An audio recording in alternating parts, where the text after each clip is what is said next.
And we're live here, Heat Field, WPBN Wolfpack Broadcast Network. Mike Arnold, Jeff Winchester, Jeff Russo, Chip South, we got Connor Bob Russo, Bob Arnold. We got a whole crew up here today. Finally have a statistician up here. Yeah. The St. Tammany Oshner WPBN streaming deck. So just kind of start off. Bob, you got camera right behind you. So, yep.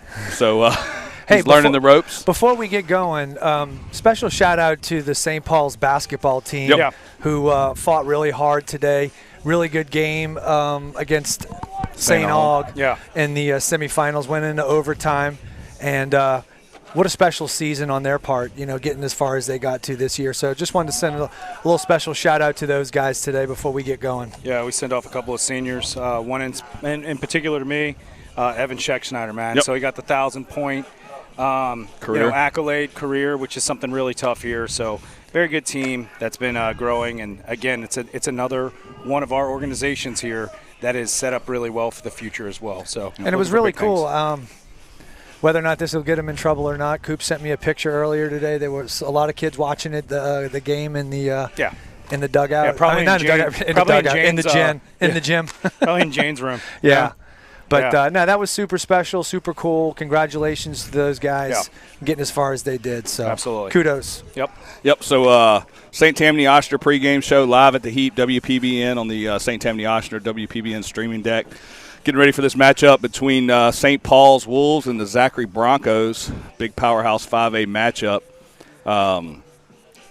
Good matchup coming up. So let's kind of recap the last game before we get into the night. St. Paul's beat Santa Maul on Saturday 3-1. Yep. Russo, just kind of give us some highlights there. Kate Anderson's performance on the mound, some guys at the plate. What you got? No, I think, it kind of set up the way that we thought it would. Low-scoring event. One of the things we talked about was can we play the game early with a lead? I think we had a couple of timely hits. We had a chance in the first inning.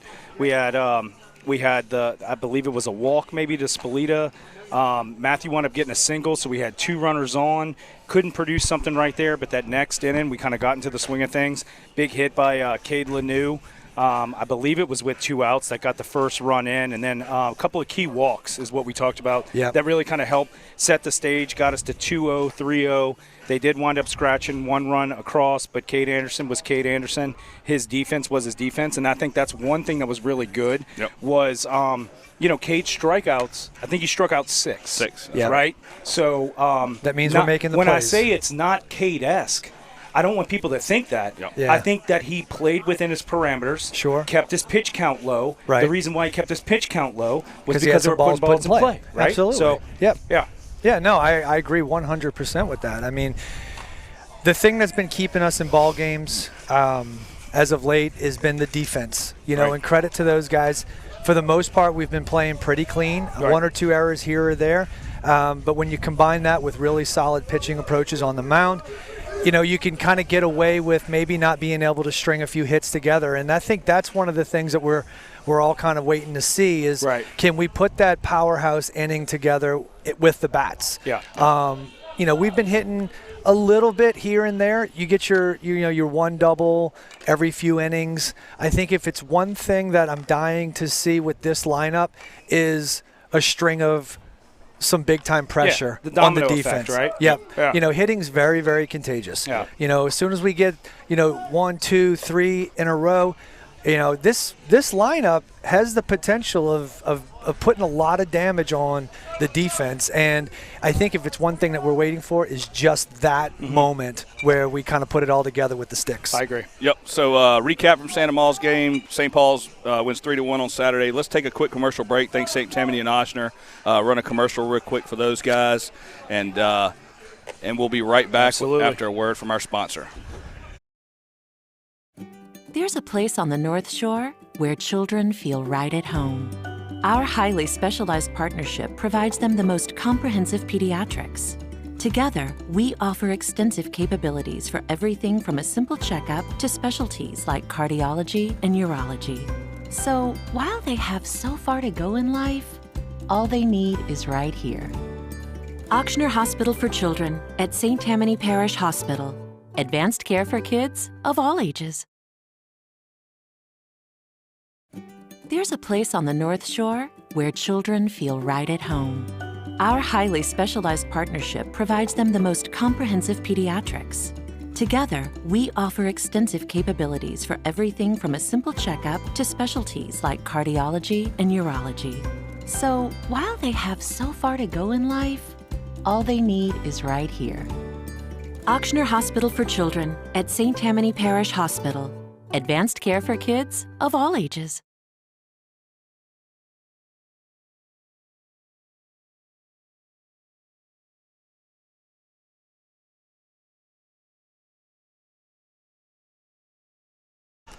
And we're back live at Heap Field, WPBN Wolfpack Broadcast Network, getting ready for this matchup between Zachary High and St. Paul's Wolves. Got a little wind, huh? Yep.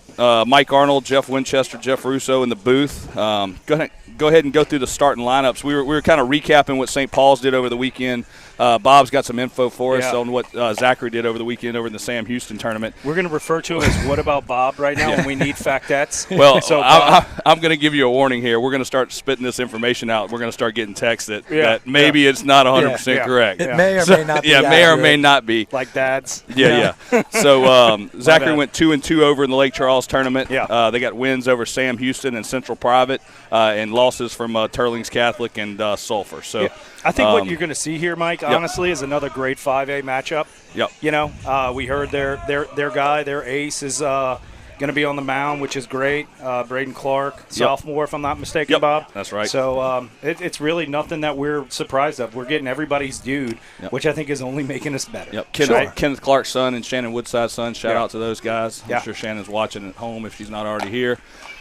She graduated with me. Just a little quick reminder, if you're following us out there in the ether, Facebook Live or YouTube, if you got a smart TV at the house and you want to kick back, watch the game on your sofa, just tune it into the YouTube channel, and man, it comes across pretty good. Absolutely. So just wanted to give you guys a heads up. Big Win was a 50-50 today. I don't know if he's going to be in left field lounge, or I don't know if he's going to be watching at home. So he said, just give him a little shout-out, man. So Big Win. Yep. So kind of going through the starting lineups, we'll start with Zachary. Got him on your screen if you want to follow, so if we butcher these names. Starting at second base, number 13, A.J. Bailey, followed by number 10, the left fielder, Todd Gudo.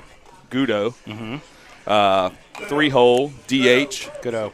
Devin Hannum, number 7, followed by number 8, the catcher, Garrett Beadle. And then number 5, Lane Felder, third base, followed by his brother, number 28, Reed Felder. So both the Felders on the corners at first and third.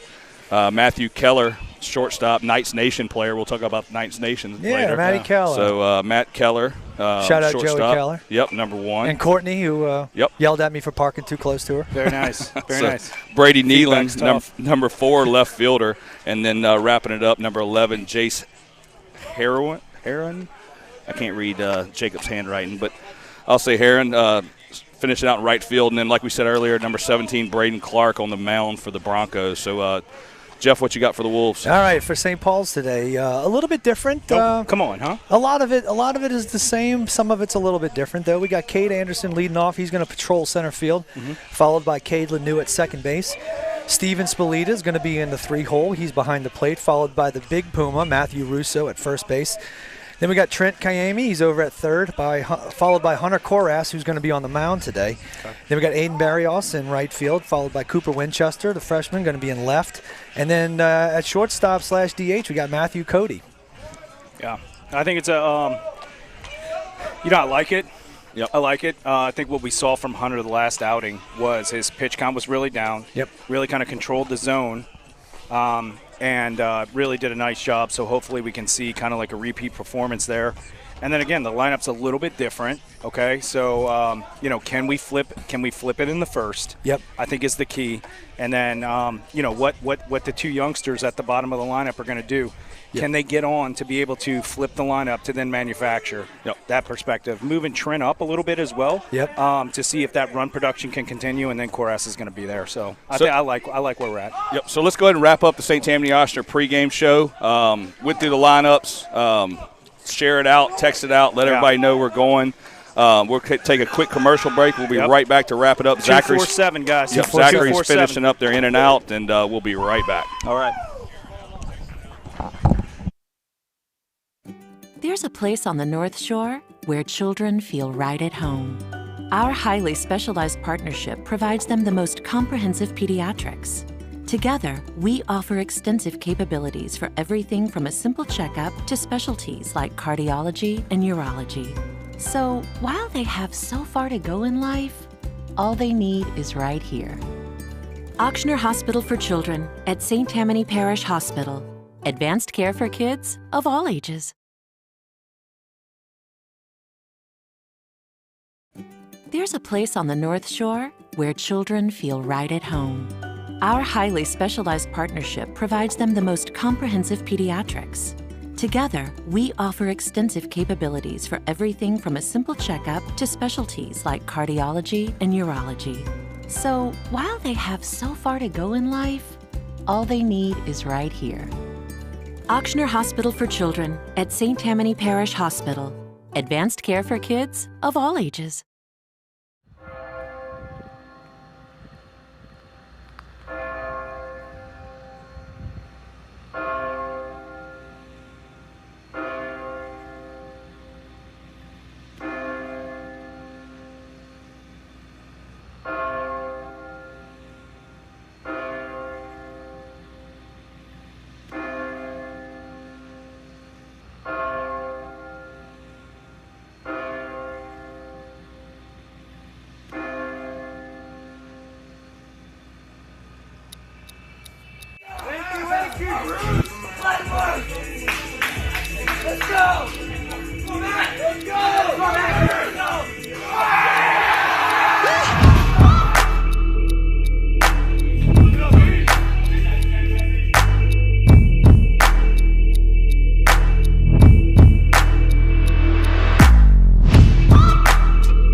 And we're live here at the HEAP Wolfpack Broadcast Network. Mike Arnold, Jeff Winchester, Jeff Russo, Connor Russo in the booth here at the St. Tammany Oshner streaming deck.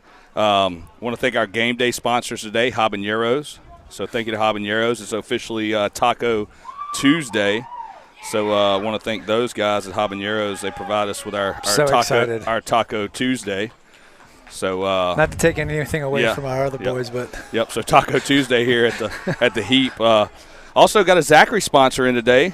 So want to thank Cecil Graves, State Farm Insurance. Cecil Graves. Thank you, Cecil. Yeah, over in Zachary. So appreciate it. Reach out to Cecil for all your insurance needs, home, life, auto, anything you need, he can help you out. So Cecil Graves State Farm, 225-681-5680. Thank you to Cecil Graves for stepping up last minute as a sponsor out of our visiting team network. So all you guys over there watching from Zachary and all you Zachary fans, you can go see Cecil Graves for all your insurance needs. So it's under cameras, Connor. So getting ready here, Avala, our main scoreboard sponsor. Thank you to those guys. Couldn't do it without them. So thank you to Avala. So you'll see their name on the screen throughout the whole game. Go check them out. Surgery Center over here in Covington. Offer a lot of resources. So Avala.com. So thank you to those guys. So Jeff, what are you looking for here? Like I said earlier, I think one of the big things that we're still waiting to see is a breakout inning where we put together a number of different hits. We've been slowly leaking in some extra base hits here and there. We've been having some singles drop in. We had some hard hit balls the other day, and putting some balls putting some barrels on the ball. We need a combination of the barrels and finding some holes too. So I'd like to be able to see just an onslaught of an offensive performance today, something that we've really yet to see on a complete level yet this year. So, So you mentioned stringing those timely hits together. I got some people texting me on the side, so I'm kind of doing 9 things at once. So right here at the HEAP, they're going through the lineups right now. For all you people just tuning in, never watching the Wolfpack Broadcast Network before, we do have we have 4 different camera shots we have. We have, you can see right now, we got our home plate view. And we also have a center field view. And then we also have a tighter pitcher shot to the plate that we'll usually keep on, from pitches to the batter. And then we also have a tight shot at first base in case there's a close place over there. So Wolfpack Broadcast Network growing fast. Started off in the football season. Reached over 100,000 people in the fall for football, and we looked at the numbers today, Jeff. And engagements are through the roof. There's a lot of people who just want to sit around the house and watch some baseball. So, so we'll take a short break right here for the national anthem, and we'll be right back.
And we're going to take a quick break here after the national anthem. We'll be right back with a word from our sponsor, Avala and Walk-Ons, and we'll be right back.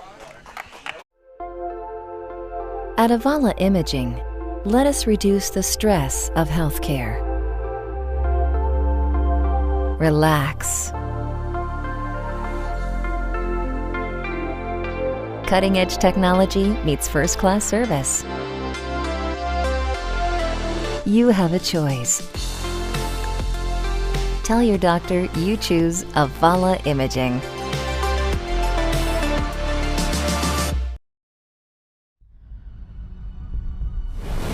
This is a walk-on athlete. They push harder and put their heart into the game. This is the passion we're built on. It's why we put our heart into creating game day with a taste of Louisiana.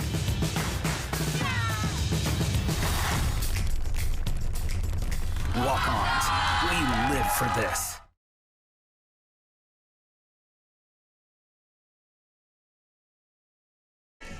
And we're back live at the Heat. Hunter Korass on the mound warming up for the Wolves. Looks like we got Matthew Russo over at first base, Cade Lanou at second, Matt Cody at short, and Trent Kayemi over at third base. Freshman Cooper Winchester out in left, Cade Anderson in center, and looks like we got in right. Aiden Barrios. Aiden Barrios, that's what I thought it was. And then Steven Spolita behind the plate, battery mate of Hunter Korass. So getting ready here. Beautiful night tonight. I mean, the wind's blowing a little bit out straight away to center field. Not enough to where I think it would impact that much of a fly ball, but every little bit helps. Yep. So leading off for the Broncos here, got number 13, A.J. Bailey, the second baseman. So as soon as that sun sets over that third base dugout, we'll be good. So, it is a little bit in line with our view. Yeah, so it's right in the eyes of the WPBN streaming deck here, St. Tammany Oshton WPBN streaming deck. First pitch from Korass, strike right down the middle, a little bit low to Bailey. It's always a good sign. At 0-1. Always a good sign. Swing by great Bailey. Play, great play by Trent Kayemi. Scoop nice by Russo. I mean, you couldn't have asked for anything better right there. Making it look easy. Bailey squares that ball up, and good thing Trent was positioned where he was. And one little half turn to the glove, the arm side for the backhand, and then Matthew Russo picking it out of the dirt over there. That was a great play. Yep, good play by Matthew Russo. So one out here. Connor, you got to clear those and then do outs. So first pitch swinging, foul ball just foul by Todd Gudo. Yep. Well, looks like Zachary's coming out swinging the sticks. Yep.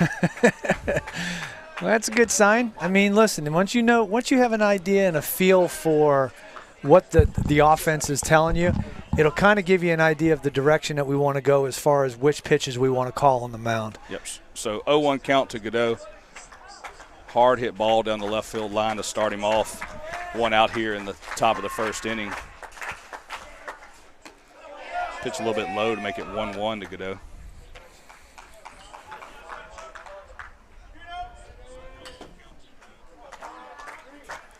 If you're watching out there, shoot us a text, comment if we're messing something up. So ball 2 in the dirt, 2-1 count.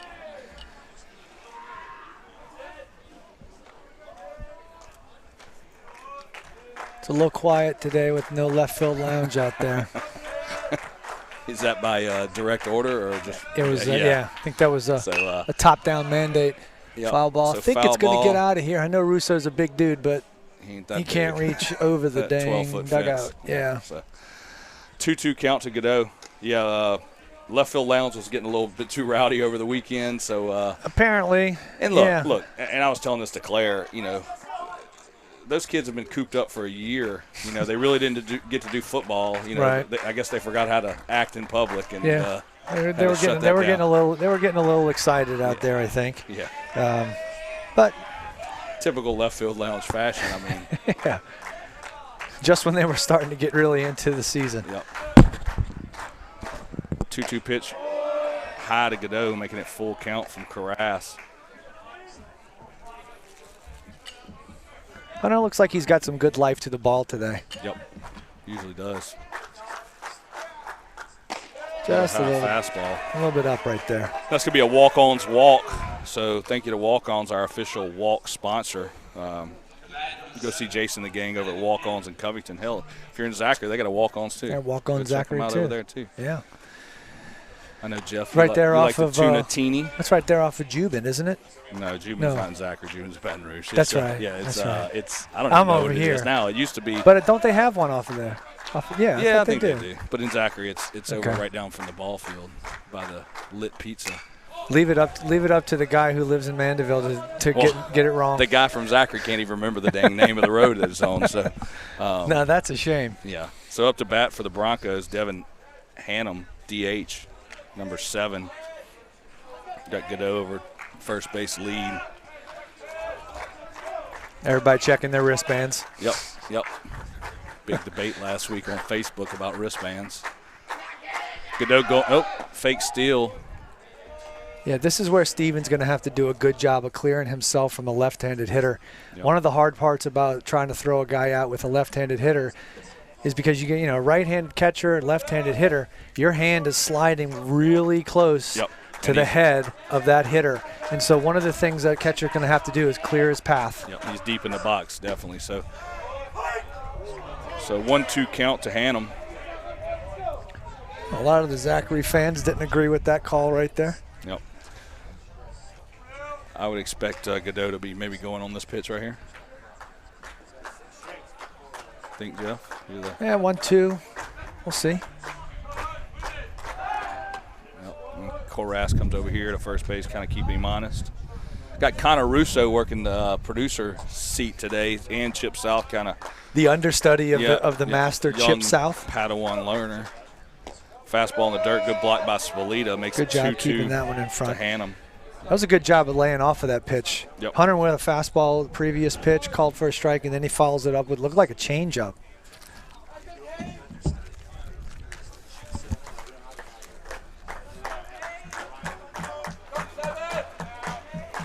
Two count to Hannum. Secondary by Godot. Just missed it. Fouled it straight back, still remaining 2-2. As a catcher, those are one of the things that you're looking for. Even on a foul miss hit, we want to see how he's fouling the ball off. And typically a ball that goes straight back is a sign that his timing is right on, but he just got underneath the pitch. So if I'm Hunter, I might be doing a little something to try to mix up the timing a little bit. Another pickoff over from Korass. Got a 3-man crew today, Jeff. Which is huge because you can now see that if there's a lefty pitching, you can now see the balk move over to first, which was something that we questioned the other day. Oh. Barreled it up by Hannum back to the wall. Barrios makes the catch on the track. Oh, nice play, Aiden.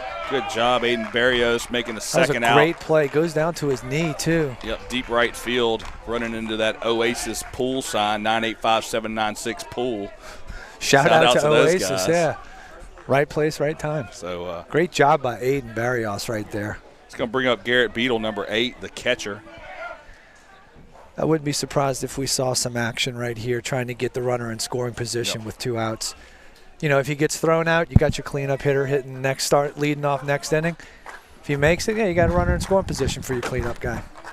There he goes. Godot's going, hit and run, base hit in the gap. Godot's going to round second and go to third. Kate Anderson with a hose coming back the other way, keeping Beadle at first base. So hit and run on the first pitch. Godot getting the third, Beadle getting a single, and that's going to bring in a pinch runner or a courtesy runner for the catcher, number 2, William Romero. Oh, I'm sorry, Chip. Chip South up here tangling everything up. Way to go, Chip. So first and third here for the Broncos with 2 outs. Going to bring up the third baseman, Lane Felder. That was a nice hit. Yep. Nice low line drive, right center field. Good job with Cade getting the ball in quick so that we didn't have to worry about. Pick off over to first, keeping Romero honest. Didn't have to worry about that runner scoring from third. Nope.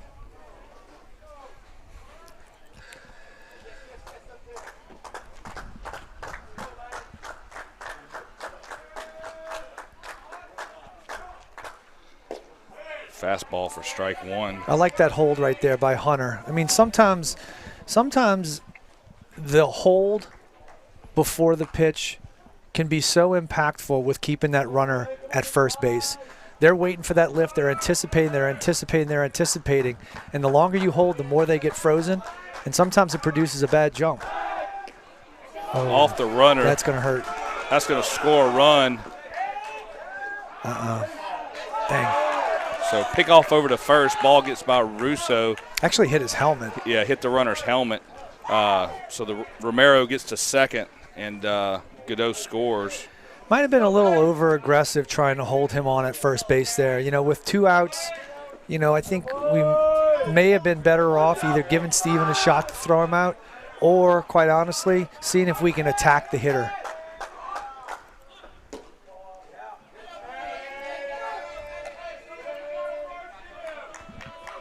Yeah, I don't know to the extent of Zachary's lineup right here, but 2 outs, you got your 5-hole hitter. I'm thinking he's Felder. Pretty decent swing here. I'm sure you could wind up seeing if he gets himself out first before giving him something. A big lead. Felder fouls one off deep down the left field line. Zachary dugout getting a little loud. They like it, so.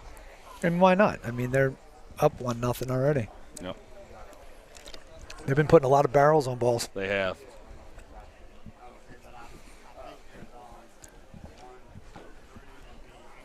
Shout out to Cecil Graves, our official game day sponsor today. Cecil Graves Insurance and Zachary. For all you Zachary guys watching, go check out Cecil over at 225-681-5680. Thanks to Cecil for stepping up last minute as a game day sponsor. 2-1 pitch to Felder. High fly ball down the left field line. Kaimi and Winchester. Winchester making a diving attempt there, in and out of his glove. Great try by the freshman left fielder over there. Looked like he had it when he hit the ground. It came out. Yep. So it's going to keep it 2-2 to Felder.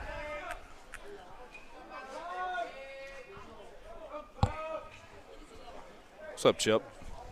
You got seeds in your mouth? So we've had 2 foul balls down the third base line. Yep. We got a 2-2 count with the base open. I'd almost see if we can throw a breaking pitch going away from the hitter. And the foul balls down the left field line are an indicator that he's getting his head out. And if we can speed his bat up by throwing a softer pitch, might just get him. Ooh. Good take. That was a good take. By Felder. A little bit off the plate there to make it 3-2.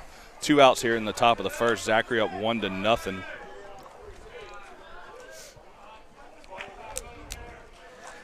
Two outs. Yep. Nobody on first, so second base will not be going on the delivery. Chip, what were you going to say when you were trying to talk and had a mouthful of seeds earlier? I actually can't remember now, in all honesty. So Chip South in the booth here with us.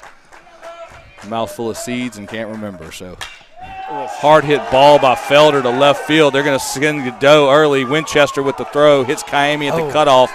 Going back to first. So Felder gets in there with a single and scores another run to make it 2-0 Zachary. They are barreling balls up, Jeff. They came out ready to swing the bats. Yep. So that's going to bring up number 28, Reed Felder, first baseman for the Broncos. Cecil Graves, the third, tuning in. Finally, he had a little problem sharing and catching a link, but want to thank Cecil again, official game day sponsor today. So thank you to Cecil Graves, State Farm Insurance and Zachary. Off the end of the bat over to Russo. He's going to flip it to Carras for the third out in the first inning. So that'll do it. With that, let's thank our game day sponsors, Habaneros. Taco Tuesday here at the Heat with Habaneros. So thank you to those guys. Also want to thank Cecil Graves, State Farm Insurance, and Zachary, official game day sponsor for our visiting team. Thank you to Cecil. Go see him over at 225-681-5680 for all your insurance needs. Thank you to Cecil. And with that, we'll be right back with a word from Avala. At Avala Imaging, let us reduce the stress of healthcare. Relax. cutting-edge technology meets first-class service. You have a choice. Tell your doctor you choose Avala Imaging.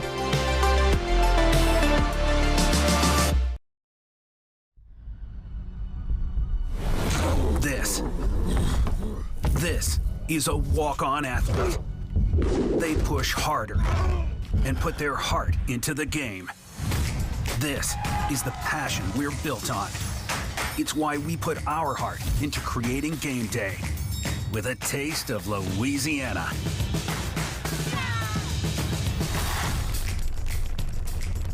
Walk-ons, we live for this.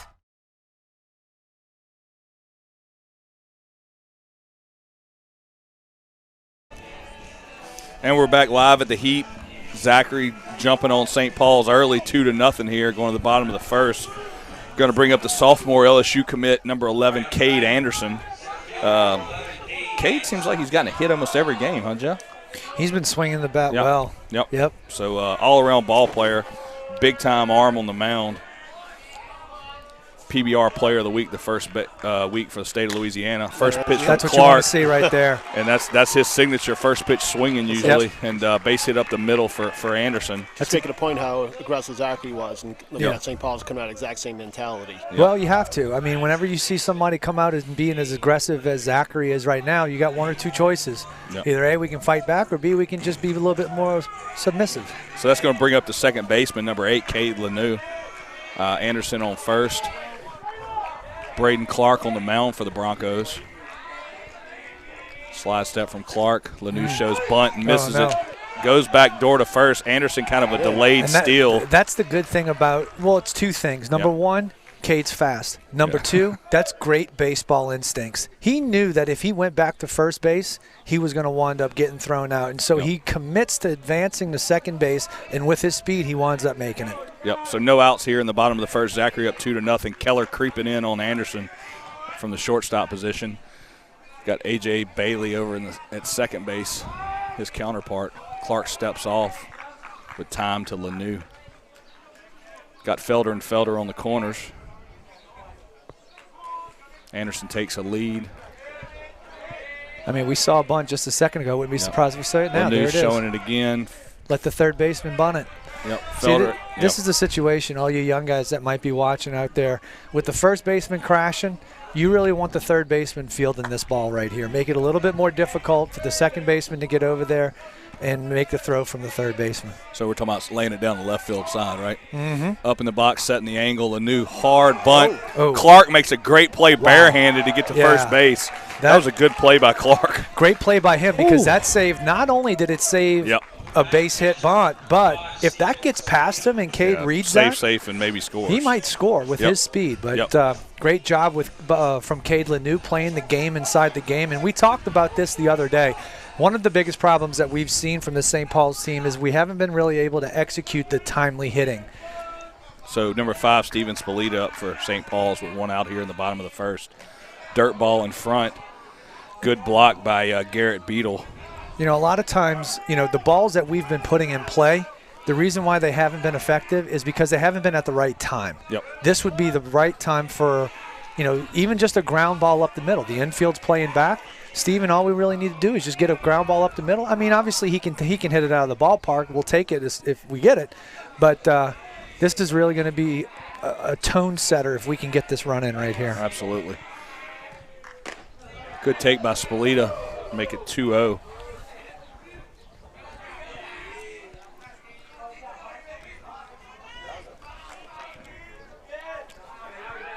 So Spalita probably looking for a fastball here. Oh, no doubt. 2-0. He's going to come out of my shoes. Timeout from Spalita. Yep.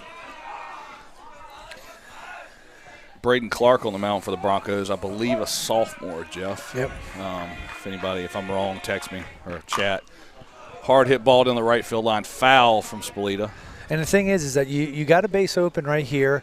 I mean, you could potentially think, all right, well, we want to try to do a double play scenario. If, he walks, he walks. But Look at the guy on deck. Yep. I mean, you got Big Puma over there. You're not going to just put Steven on to get to him. Yeah, so, you got to go right at both Steven. of them can hit it 400 feet. Yep. So big cut from And that's Splita. gonna do it right there. Felder See? knocks it down to score a run. So 2 outs in the bottom of the first. Zachary 2, St. Paul's 1. Going to bring up Matthew Russo, first baseman. And that's what we're talking about right there. Any other occasion without a runner on third base, it's a ground out to first. But because of the situation, because Cade Lanou moves that guy over, all we really need to do is put a ball anywhere in the infield and we score that run. So good job all across the board for everybody executing that situation right there.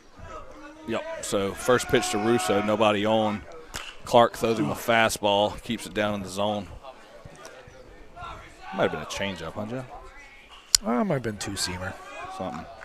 Looked like he was a little bit late on it. I don't think Big Puma's going to be too late on changeup. Yeah, that's true. Looked like it had a little movement on it, though. So there's a fastball up for ball 1. 1-1 count to Russo.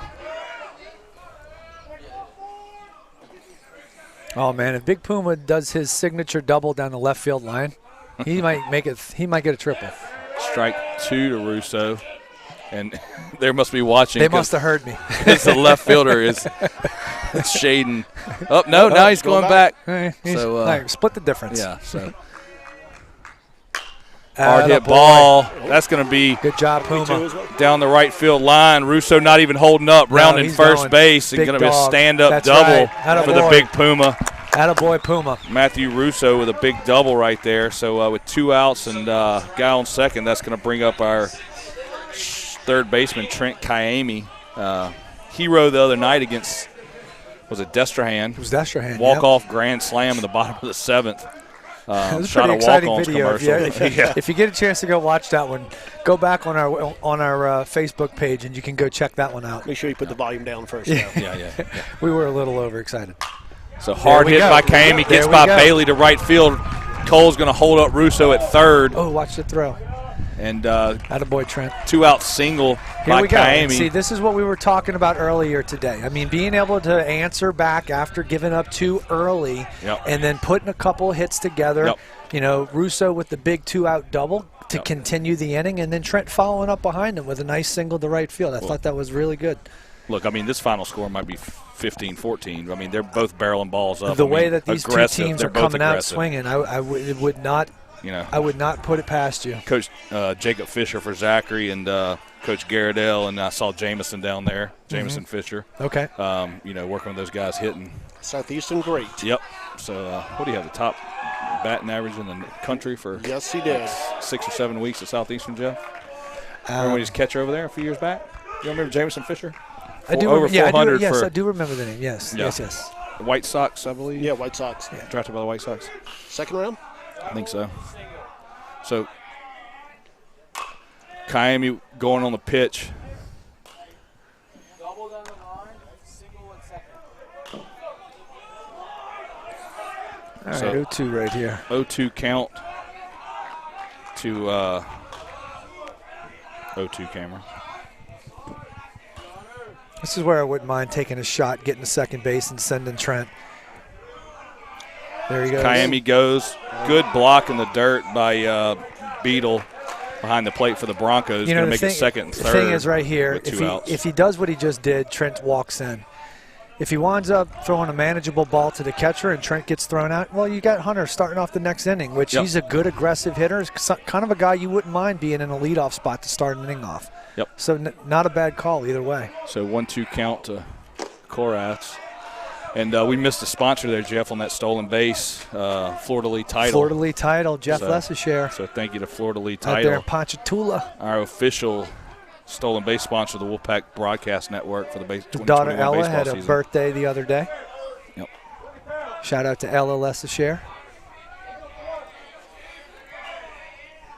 Oh, fastball in. Clark hits him, and Korath is going to take his base for a walk-ons hit by pitch, or walk-ons walk. So thank you again to those guys. Walk-ons, go see Jason the gang over in Covington at the Covington Walk-ons.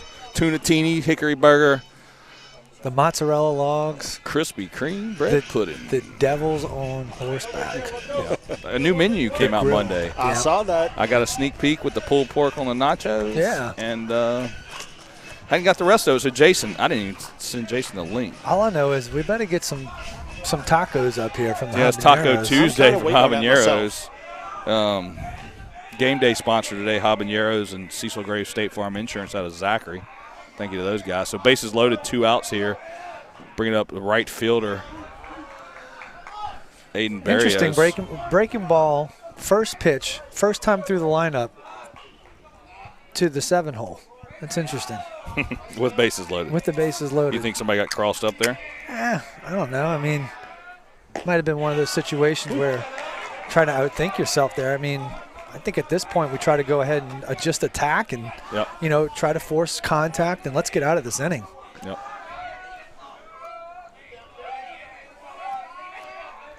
A 2-0 count to Barrios.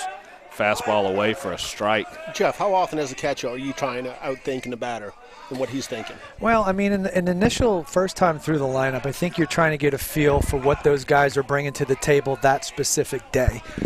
So you try to stick with your game plan initially.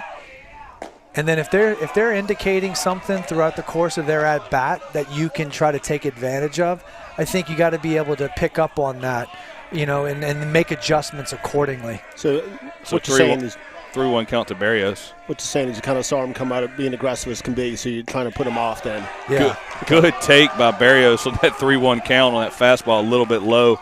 That's another walk-ons walk, tying up the game here. So thank you to walk-ons again. And also that's going to be a River Rock mound visit. So thank you to River Rock Stoneworks. Shout out to Alan Bodwin and the boys. Our official mound visit sponsor. No, to get back with what you were saying, Chip, you have these meetings, and to what extent, the meetings are at the high school level. I guess it really depends on the team you're playing and if you have history behind it and if you happen to know, the hitters that you're facing. But, first time through the lineup, you're trying to stick to your game plan. You set out a plan. This is what we want to do. We're going to set the tone doing X, Y, and Z. And then throughout the course of the first time through the lineup, you might be able to get some information on the hitters that will ultimately indicate whether or not we stick to that plan, or do we see something that they're indicating to us that maybe we can shake it up a little bit and maybe detour off a little bit. So that's going to bring up the freshman left fielder, Cooper Winchester. I'm calling it, Jeff, right here. He's due. I'm not calling anything. I'm just saying barreling it up right here. Well, he's barreled up. Bases loaded, 2 outs. He's been hitting the ball hard. Nothing seems to drop. Kid's working his butt off. Strike 1 to Winchester. That jinxing. Just trying to make contact, that's all. Yep. So we got Barrios on first, Koras on second, and Kaimi on third.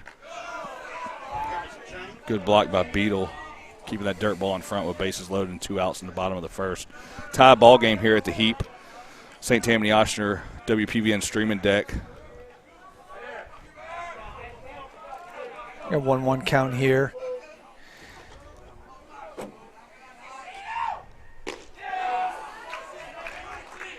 Big cut by Winchester, making it 1-2.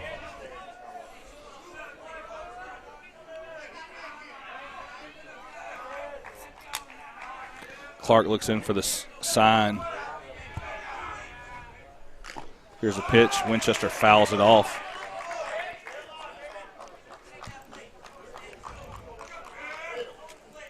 I mean, definitely coming right at him. And, you probably should. I mean, he's, 8-hole hitter. Yep. Young guy, pretty inexperienced. You're on the mound, you start seeing these things a little late on the fastball. So if I'm the pitcher, I'm sticking with it. Clark gets the signal. Here comes the pitch. Look like a changeup in the dirt, making it 2-2 to Winchester.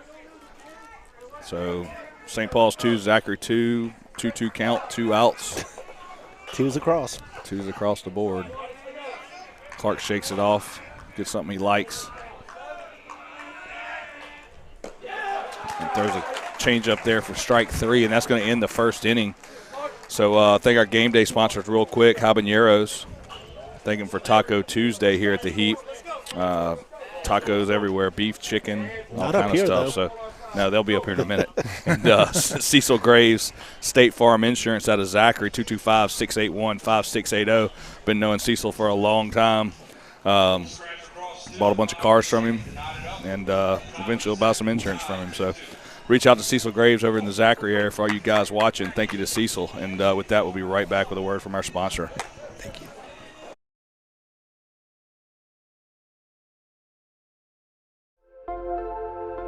At Avala Imaging, let us reduce the stress of healthcare. Relax. Cutting-edge technology meets first-class service. You have a choice. Tell your doctor you choose Avala Imaging.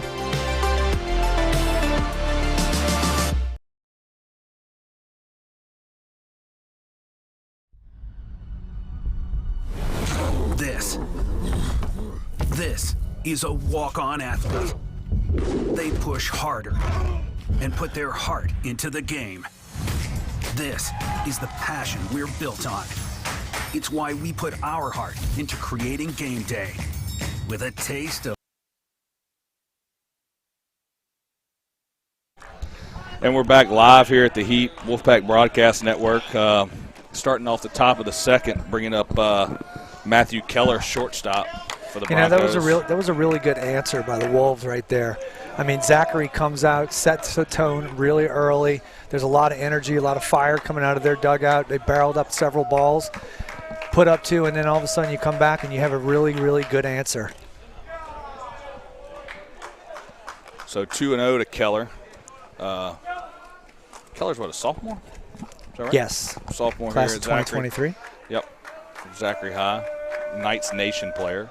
Shout out to those guys. Takes fastball up and in from Koras, making it 3-0. Already got the hiccups here. I see that. Top or second, starting early.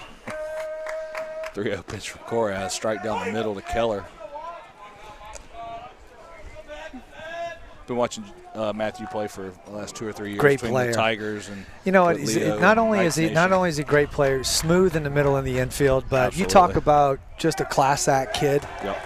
Scrappy ball player. Yeah, you gotta love you want this kid on your lineup. He's got swag too. Yeah. He he's excited. He's got some energy. He likes playing the game, and he's smart pretty good ball at it, player. Comes from a good baseball family. Yep. Joey Shout out Keller, to one of Joey. the great Sitting human right down beings there. that we've had a chance to meet. Shout out to Joey, Yeah, he's not looking his at wife us. Courtney. So Kelly gets on a walk-on's walk, and that's going to bring up the center fielder Brady Nealon, number 4. Nealon shows bunt right back to Koras. Keller going to second. Good look. Good they look. get out at first. Brusso goes back door over to Lanu, and Kelly is one step off the bag and not falling for it. So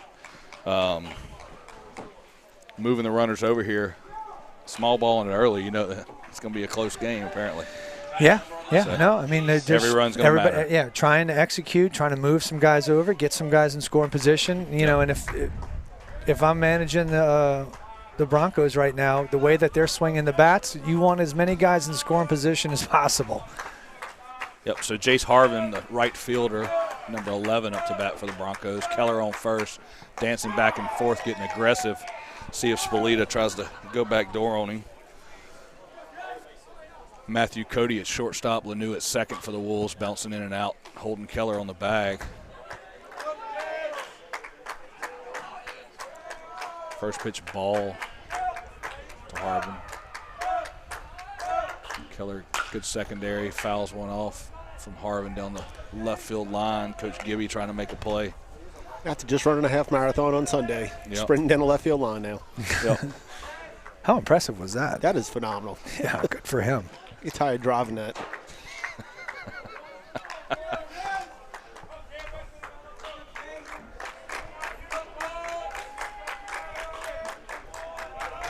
Jace Harvin, 1-1 count. Keller on second. Carras with the pitch. Harvin shows bunt, trying to sneak one in, fouls it straight back, out of play, making it 1-2. Yeah, I don't know him that well. I don't know what his speed is. Maybe he saw something down the third base line that thought maybe he can put a drag bunt down there without the risk of getting it out. But you know, at the end of the day, I'm not digging that call right there. With one out already, we're going to give up an out. to get a guy to third. I didn't see Jacob giving me anything at third. I think that was all on his own. He must have saw something, maybe struggling, just trying to put one down to mix it up. Could potentially Sometimes be. it happens. Yeah. So 1-2 count to Harvin. Keller dancing. And Harvin hits a hard ball in the gap. That's going to get through. Keller's going to round third to score. Harvin going to second, looking at third. Fisher holds him up. And Harvin with a stand-up double to score Keller, making it 3-2 Broncos. See, that's why I don't necessarily agree with him trying to drop one down. Hey, man. He's in scoring position. Yep. Sling that bat. Going to go back to the top of the lineup for the Broncos, number 13, A.J. Bailey, the second baseman. He smoked the ball at the third base last time. Yeah, hard hit ball. Trent made a nice backhand play. Yep. Major league play. Made it look easy. Yeah, and that was the exit velocity off of that was probably about 95 to 100. Yeah. He didn't have time to think about what he's doing, which usually makes it a little bit easier. Yeah. Another hard hit this one ball a little bit Kayame. Easier to handle, although he's got to get rid of it quick. Great He runs slow well. roller play. Great job by Trent. Kayame. Yep. Boy, he's looked good defensively. Short, third. Yep. He's hitting the ball. Very nice. He has stepped up to fill a big hole. So, Chip, to go back to your comment earlier, what did we notice the first time through the lineup with Bailey? Very aggressive Fastball coming out in front, smokes that ball to Trent right out to shoot. First pitch off speed right there. What happens? We get him a little bit out in front. Yep. He gets a little bit around it.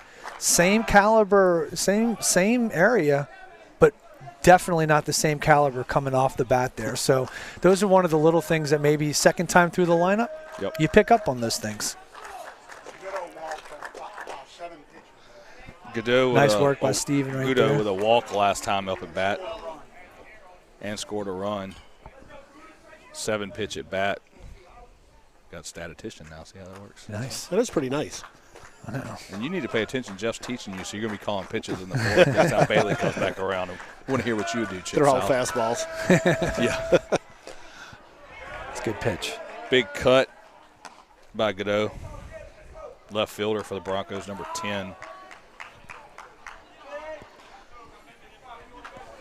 Coach Jacob Fisher's team's aggressive all around. Bases, bunting, hitting the barrel and up the ball. Mm-hmm. A lot of energy from the Broncos tonight.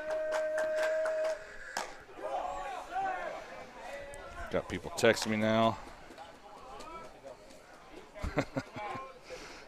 Dana Sanchez. Shout out to the twins and her husband Wesley.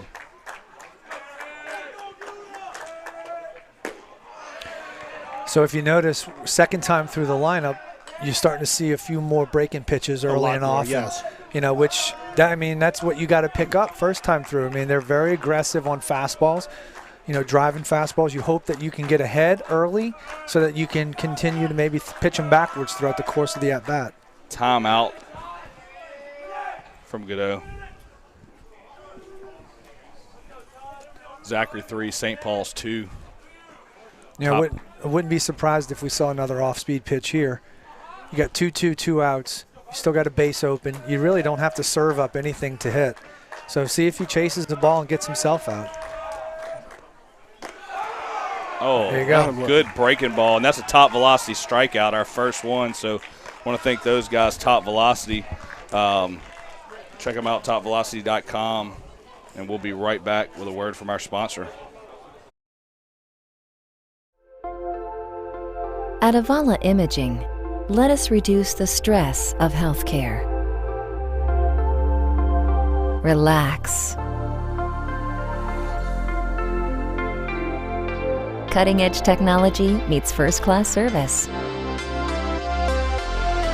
You have a choice.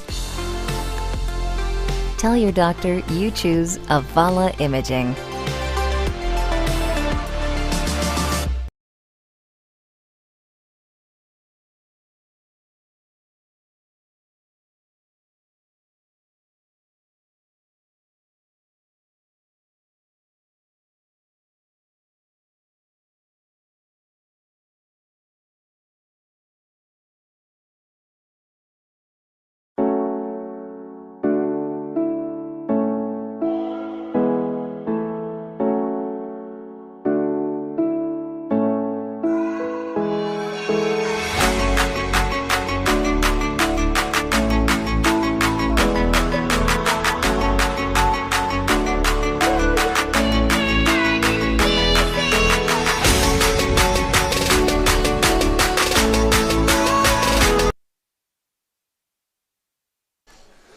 And we're back here live at the Heat.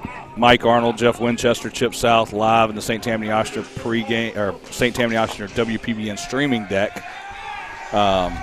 Bringing up number 25, Matthew Cody, shortstop for the Wolves. First pitch to Cody, low.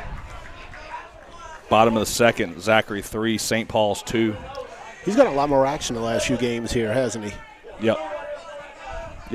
So it just depends on who's on the mound, where people fall, seems like. Yeah. Cody with that's going to be a tough play. Hit up the middle off Bailey's foot.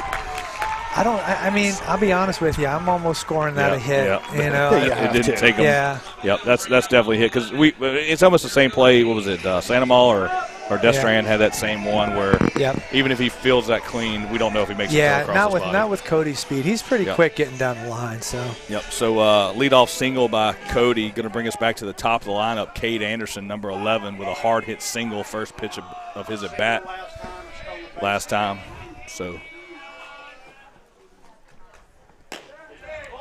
Anderson taking that first pitch. Looked like he was looking for something maybe off speed. Yeah. And trying to lay off of it. Or expecting it.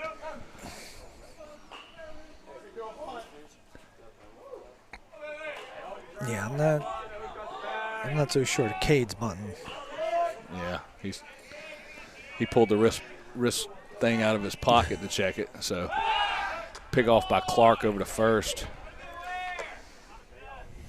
Keeping Cody close.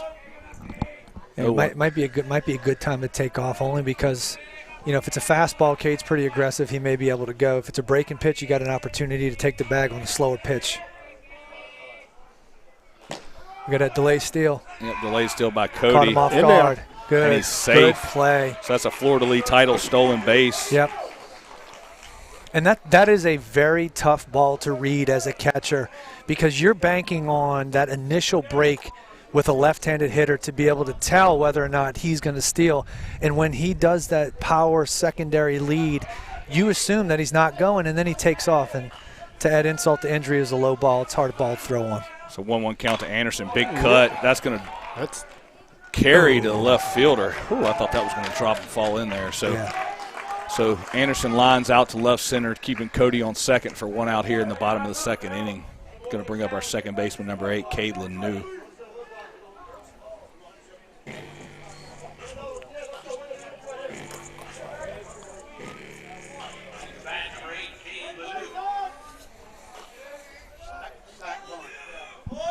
Yep.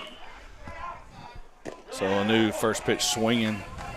Cade did a great job of executing that sacrifice bunt in the first time around the lineup. It's always good when you're in your second at-bat and it's the second inning. Same thing with both teams. I mean, we were already back to the top on Zachary on the top of the second. So that was a good adjustment by Cade. He swung through the first breaking ball. Same pitch. He lays off of it. It's a great adjustment right there. 1-1 count to Lanu. Bailey creeping in on second, holding on Cody. Lanu takes a fastball for strike 2. Yeah.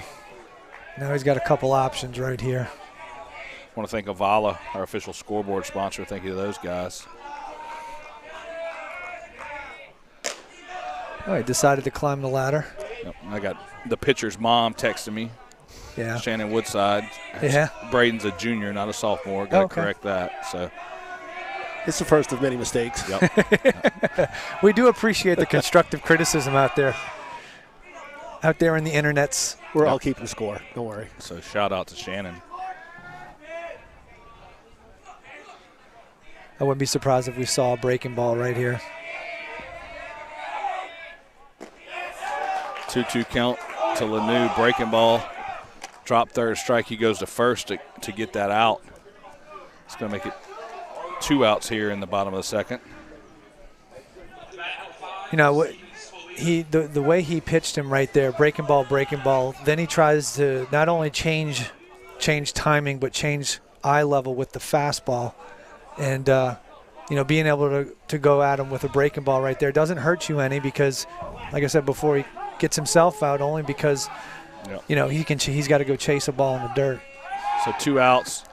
Spin move by Clark off of Keller's glove in the center field, but center fielder creeping in, kind of backing him up on that, so the runner doesn't move. Cody stays at second. Going to bring up Steven Spolita, number 5, the sophomore catcher for the St. Paul Wolves.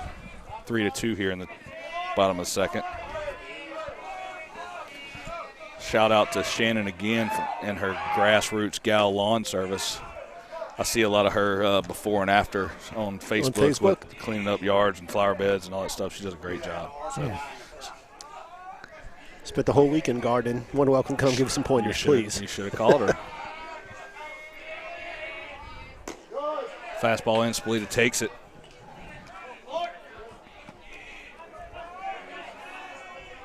I'm sure she'll drive over to Mandeville Covington for something. She works her butt off.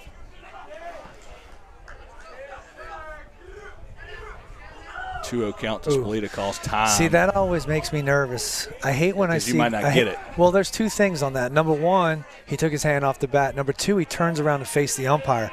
If that guy's throwing you a ball, you know, you don't see it coming. Nice pitch, nice block by Beadle. Breaking ball in the dirt from Clark. Actually happened to us last year against Catholic. St. Paul's baseball player. Can't remember who it was last year. Yeah, Cade Anderson. Put his hand up. I remember that. I was there. Didn't get time. No, didn't get time. He was looking back at the umpire. Pitcher just threaded one right down the middle. Yeah. I mean, you just got to know as a hitter, the umpire does not have to grant you time. You know, if he feels like the pitcher's already begun his delivery, he's not going to give it to you.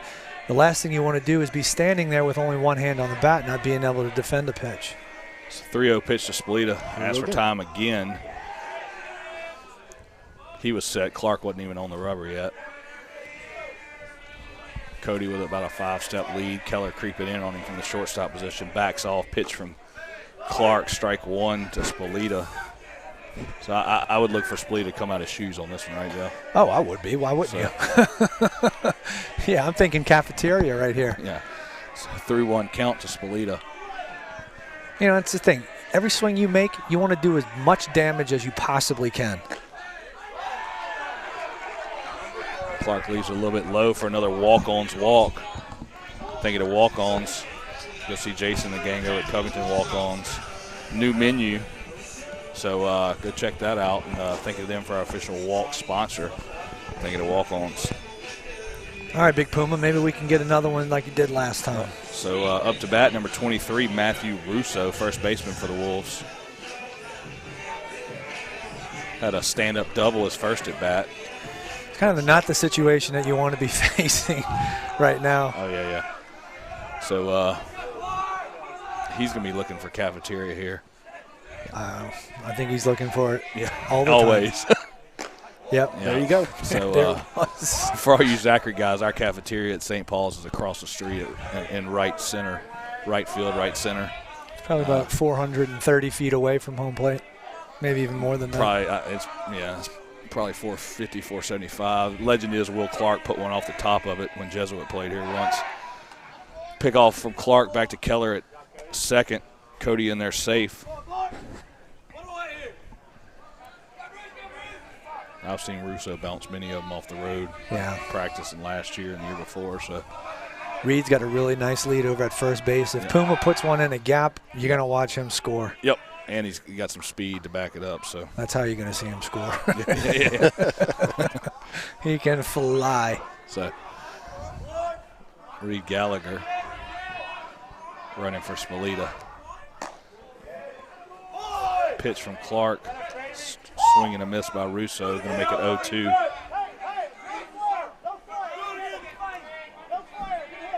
So 2 on, 2 strikes, 2 outs in the bottom of the second to Russo.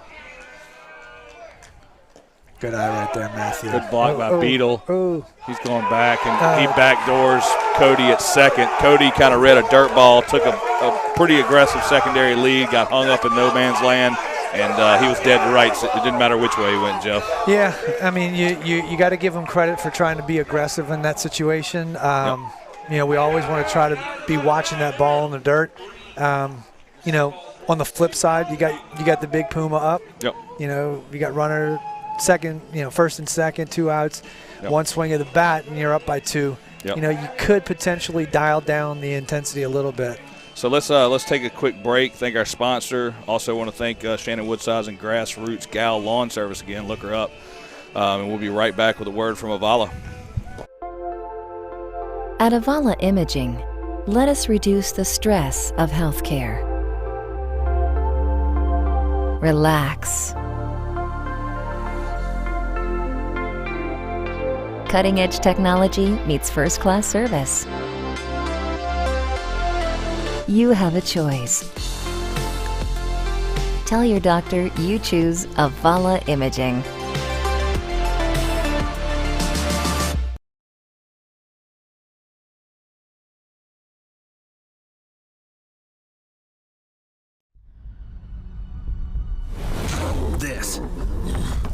This is a walk-on athlete.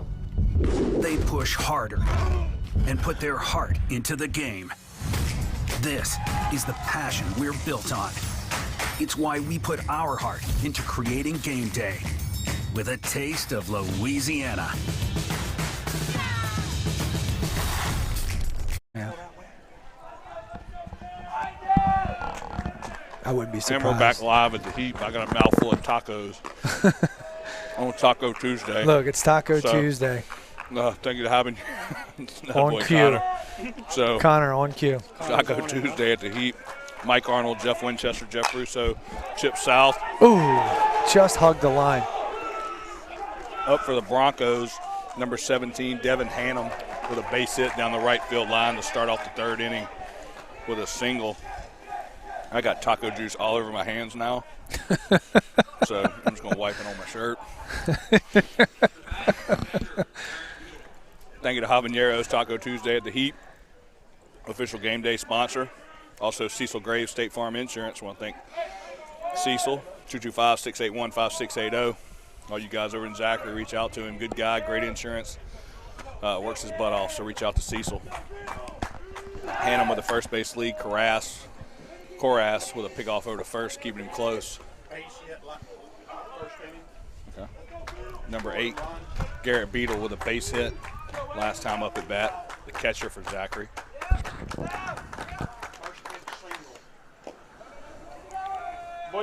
I love how he's mixing up his timing. Hunter is. You know, it really does throw the guy leading off of first base. It throws his rhythm off. You know, you're expecting to see a guy go with a certain cadence, and when he doesn't have that cadence, you're not really sure when you can get that good jump. So good job to Hunter. Oh. Good breaking ball. It looked like he wanted to steal, and then he saw a slide step, and then he shut it down. Yep. Beadle kind of leaned into it, kind of went over his head. Yeah.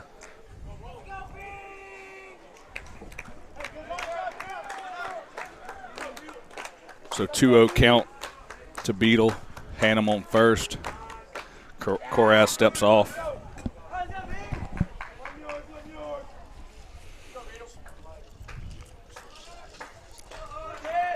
If you're just tuning in, Wolfpack Broadcast Network. Splita backdoor.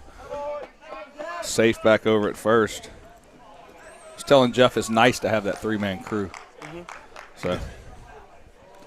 This is a nice night for it, too, because there's been a couple of close calls. Yep. Yeah. Foul balls down the line, things like that. Yep. Koras going over to first again. I like the first base.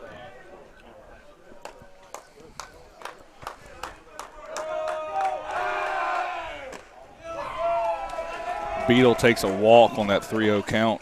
You know, it's kind of a catch-22 sometimes. No pun intended with number 22 on the mound, but you know, Hunter does a really good job of holding runners on. Right, he's got a really quick move to first, and a lot of times it works out.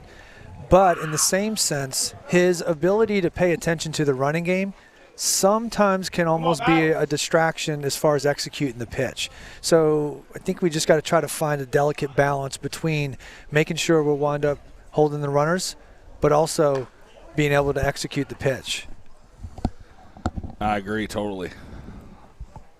So number 5, Lane Felder up to bat, the third baseman for the Broncos. He hit a single to left field at his first bat. Yep. Koras with a high fastball to start him off 1-0. Jeff Russo back in the St. Tammany Oshner WPBN streaming deck. Yeah, I was. He delivered the tacos. Delivered tacos. That's my 16th job here. Yeah.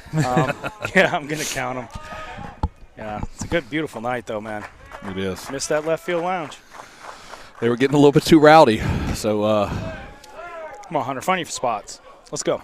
1-0 pitch from Koras makes it with a ball high, makes it 2-0. Yeah, I was telling Jeff, I think, over the weekend the students got a little anxious. They've been cooped up for a year. They really didn't get to do anything at the football games. I mean, we made mention to it multiple times on the weekend, if you really think about it, and then I'll put the subject to rest. But, you guys made reference to normalcy, right? Things seemed very normal for the first time in a while. Yep. But, you take a couple of kids, and I'll just shut it down right there. It's just it's my favorite part about this park. And it takes so few to cause a problem for all. Apparently somebody ordered pizza. Domino's, right?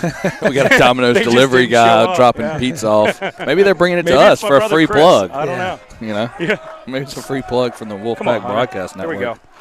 Felder shows bunt on 2-1. Interesting that they would start to do, show bunt in this scenario at this point. I think that's more to rattle Koras, right? Yeah. Just to keep him on his toes. Yeah, but 2-1, you're in a hitter's count right there. Yep. I wouldn't want to take away from the ability to really put a good swing on the ball just so that you can do a fake bunt. Oh, boy. So Bob, strike get you another 2. taco, man. Get you another habaneros taco, Bob. I mean, Just because I see it on here doesn't mean it's live on. No. 20 seconds. No. You don't want to be on camera? We can put a Bob camera. We can just turn the camera on Bob. Yeah, what about Bob? Got my dad helping us out in the streaming deck. Drove over from Zachary. Hit your spot. Fastball from Koras. Felder fouls it off. Well, they're aggressive, man. Absolutely. They're aggressive. We said that out the chute. Yeah. They came ready to swing the sticks for sure. It's fortunate for us that we answered back in the first. Right. But they are not shy with the sticks tonight. 3-2 count.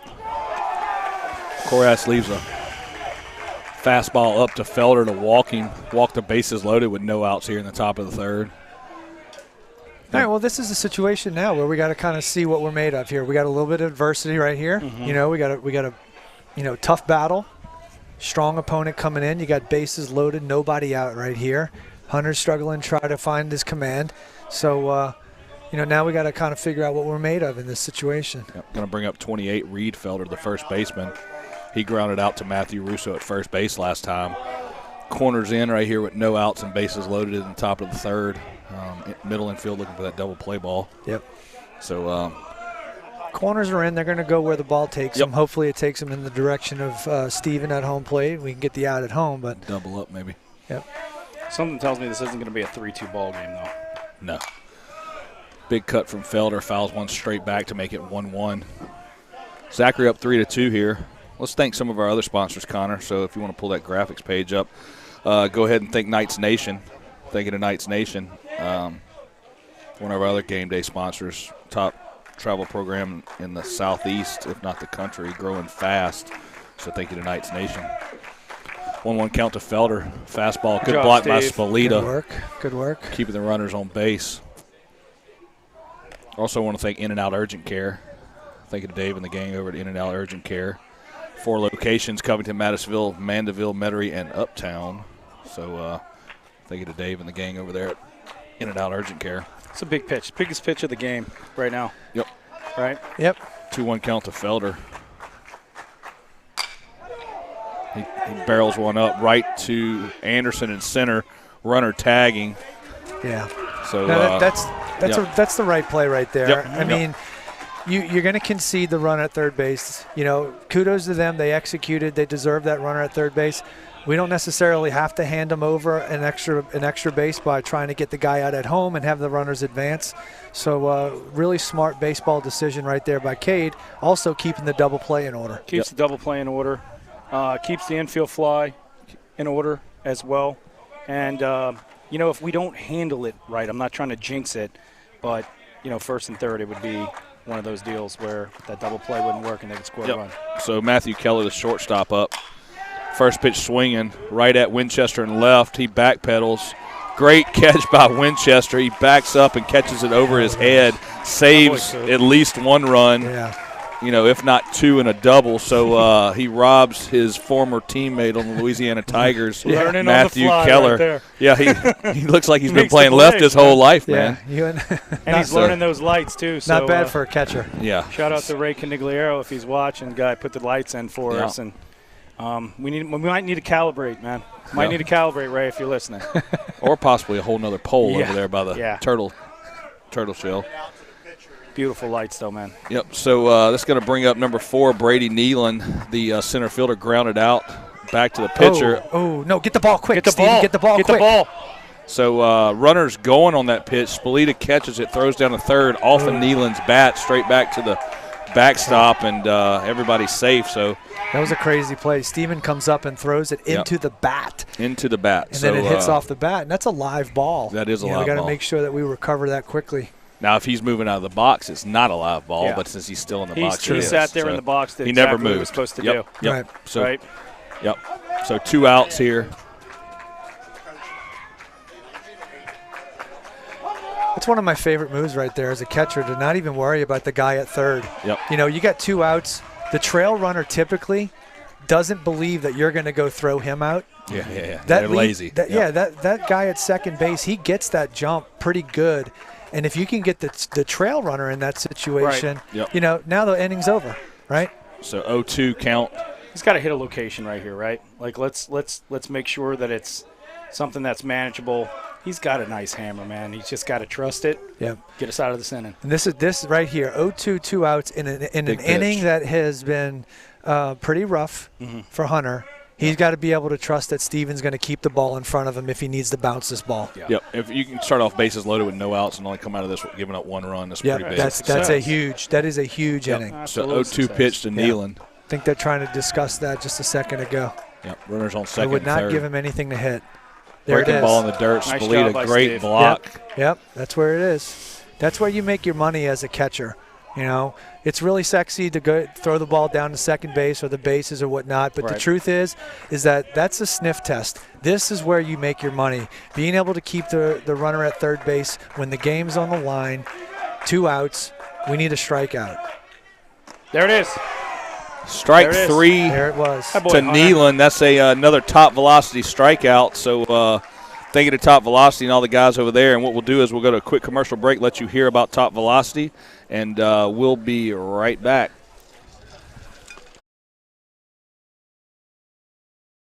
Hi, I'm Brent Forcio, the CEO of Top Velocity. We're here at our headquarters in Louisiana, and we like to show you these scientific methods we've developed that have a biomechanics foundation to building elite baseball players. So here we go.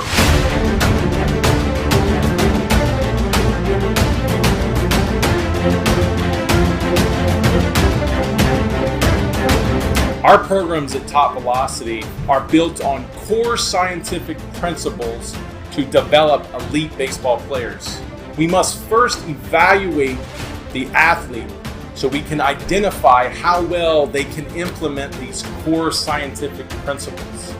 We evaluate biomechanics and their athleticism, like mobility, speed, strength, power, to identify where they have restrictions or deficiencies in their abilities. The Top Velocity programs use a strength and conditioning model, which is Olympic-based, a drill-based throwing program using proprietary throwing drills, along with mobility training, nutritional training, and everything.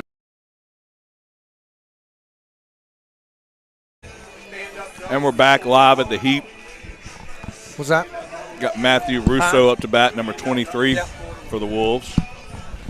Bottom of the third inning, Zachary 4. St. Paul's 2. You got to love when you get a third look at a guy for your second at bat. Yeah, no doubt. As long as you take advantage of it. Yep. So Russo was up to bat last inning, and we had a backdoor pickoff. Yep, to second base. Yep. So 1-0 count to Russo.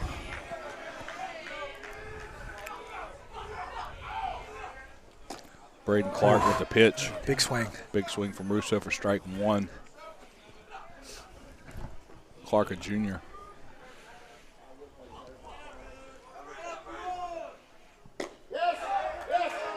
It's low on the big guy. Good take from Russo. Going to make it 2-1. It's down. I think that's down.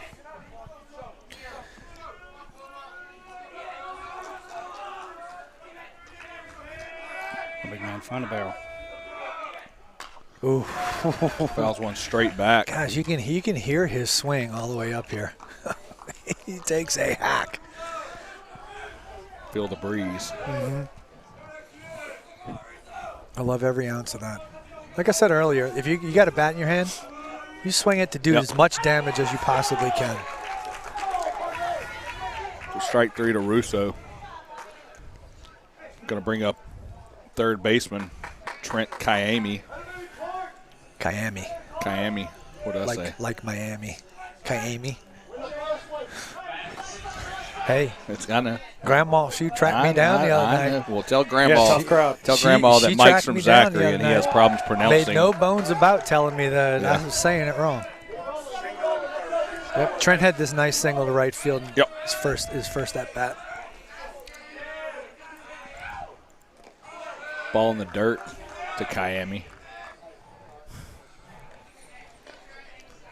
You don't realize what goes through my head on some of these pronunciations.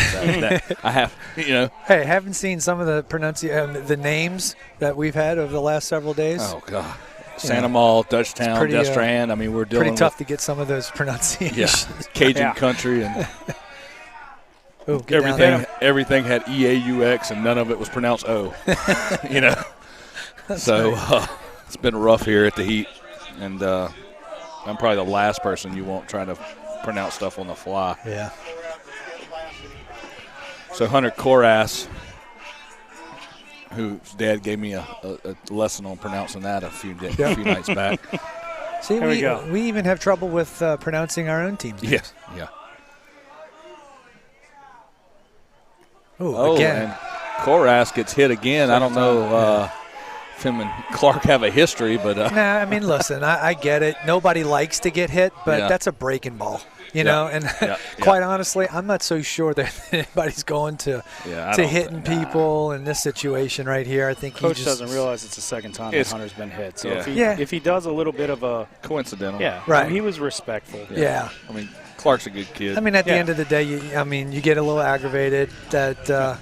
You want to get in the batter's box. You want to hit the ball. Yep. And granted, you'll take what you get as far as a hit by pitch or a walk or whatnot, but there's a certain part of being a competitor in the batter's box with a bat in your hand that you want to hit. Yeah. And you don't want to get hit. Yeah. But definitely nothing intentional there. Yeah. I think a breaking ball just got away from him. So that's another walk-ons hit by pitch or walk-ons walk. Thank you to those guys. I want to thank our official game day sponsors again, Habaneros Taco Tuesday here at the Heat. Yeah, it's been popular, man. Yep, it has.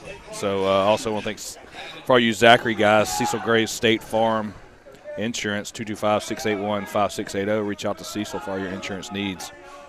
So we got Koras on first, Kayami on second, and Barrios at the plate. Oh, no, we got a, pitch runner. First pitch take to Barrios. I'm not so sure we had that location earlier today. Maybe that's why they were questioning it. Yeah.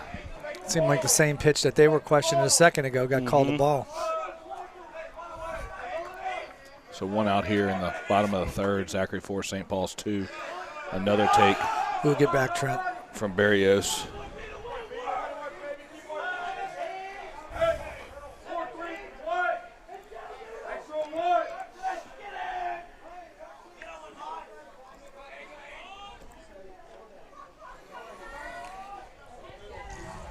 All right, Aiden. 1-1 count. Right here. Come on, big man. Big swing by Barrios. Fly ball to right field. Runners back on the base. Nobody tagging. Jace Harvin over there in right field making the play for out number 2 here in the bottom of the third inning. Going to bring up the left fielder who's been working his butt off over there in left field. Made a great play last inning, robbing Matthew Keller of I can't tell whether it was a great play or it was a good play that made it look difficult. Nah, he looked like he tracked right off the bat. Making the plays. Yeah. Right. We're going to say it was a great play and everything went perfect. So, freshman Cooper Winchester, number 9, up to bat. Put one in the 5-5 right here, man. First pitch breaking ball. Winchester way out in front, fouls it off in the first base dugout.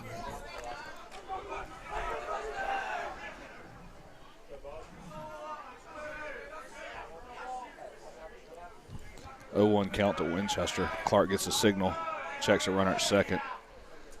Fastball in the dirt. Well, Keller's got some energy over there at short, man. He's creeping in and out, slapping the glove. I love him to death. He's on the bag after the pitch before the runner is getting back. So he's looking for a back door every time. Yes, he is. So creeping up on the runner right here, right in his pocket. Looking to find a ball right here on the ping, man. Yep. Bring it back to 7-year-old ball. Got 2 outs. Right. Let's do it. We're rolling. See what we can do here. 1-1 count to Winchester. Hit him. Jeez. Hit him in the elbow. He got hit 2 times yesterday. He got hit today. He's gotten hit in every single home game we've had so far. I think it's one of those deals that goes unnoticed at times is your on-base percentage. Yeah. Of, again, like what we talked about before, what has the bottom half of the order done to flip the lineup? So far, they've done a very nice job. They have. So Matthew Cody up to bat. That was a walk-on walk hit by a pitch. Thank you to our producer, Connor Russo, for getting that graphic up there. He's ahead of us. So bases loaded. Cody had an infield single, hit back to A.J. Bailey at second base in the second inning. So 2 outs, bases loaded, 1-0 count to Cody. Clark in the stretch. Nobody holding on Winchester or Corass at first or second. Ball away for 2-0. What do you do here? If I'm who? Mick. I'm just like, do you let him rip? You're plus right now with the bases loaded, 2 outs? I would think so. Kids hit. Is it all 3 batters? Walk and 2 hits.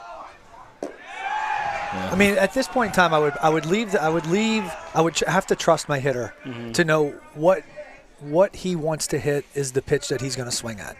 You got to be able to read. This guy's struggling a little bit with command, and they don't have anybody in the. He's kind of in a tight situation right now, looking to try to get out of here without giving up any runs. It could be a tense moment for him. Yep. And if there's anything that's been known in the immediate present is that, he's struggling with his command. Yeah, just good recognition to the coach there, believing in his guy, believing in his battery, right? Mm-hmm. And you see no action in the bullpen. He's saying 3-0. Let's battle back. Let's see what he can do. That's ball 4. Clark that should get some action. Yep. That should get some action. If not, he's coming from the field with a reliever. So it's. So you talk about the bottom of the lineup turning the inning over. Yep. A hit by pitch for Winchester, and then you got a walk right there to Cody, and now we're back at the top with Cade Anderson. So that's going to be a River Rock Stoneworks. I don't know if Fisher's going to do a pitching change. He's talking to the umpire. Nobody's in the dugout, so it's going to be somebody from the field. And with that, we're going to take a quick commercial break. Thank Avala, thank walk-ons, and we'll be right back after a word from our sponsor. Yep, looks like we got a little bit more action down. At Avala Imaging, let us reduce the stress of healthcare. Relax. Cutting-edge technology meets first-class service. You have a choice. Tell your doctor you choose Avala Imaging.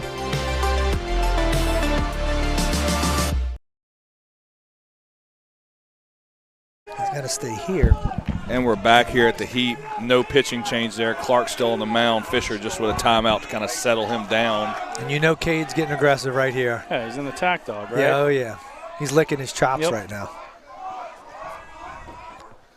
Got Braden's mom texting me on the side. She's a nervous wreck, I'm so sure she's watching at home in Zachary. Yeah, my mom can't watch me pitch. He's good. battling. Let's put it that way. He's battling. He's working his butt off. So back at the top of the order for the Wolves, Cade Anderson, number 11. Hits it hard. Let's see. Deep ball to right center. Tough ball People to see. tracking back. And great catch by Jace Harvin in right center. Saves multiple runs. Gets Clark out of the inning with the lead. And Shannon, you can relax now. So take a deep breath, Mama. Shout outs to Grassroots Gal Lawn Service. And she can quit biting her nails. And with that, we'll go to a commercial break, and we'll be right back to start off the fourth inning. And we'll be right back.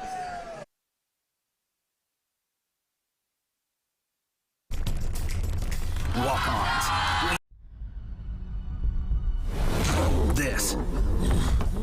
This is a walk-on athlete. They push harder and put their heart into the game. This is the passion we're built on. It's why we put our heart into creating game day with a taste of Louisiana.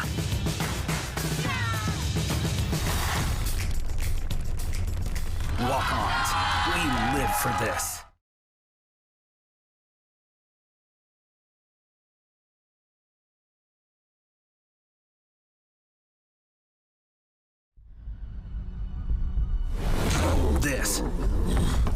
This is a walk-on athlete.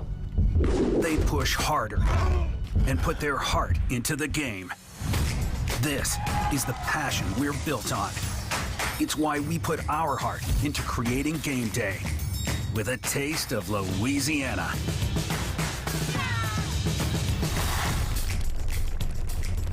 Walk-ons. We live for this.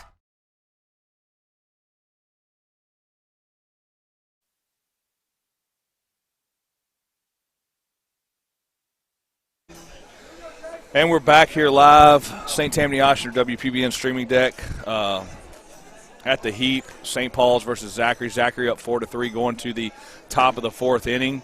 New pitcher for St. Paul's, Trent Kiami on the mound for the Wolves. Moving Korass over to third.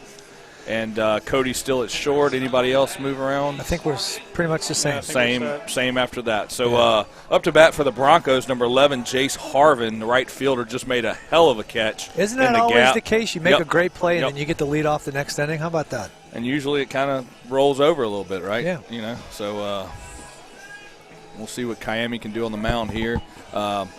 Big hero a few nights back against Desterham with a walk-off grand slam in the bottom of the seventh.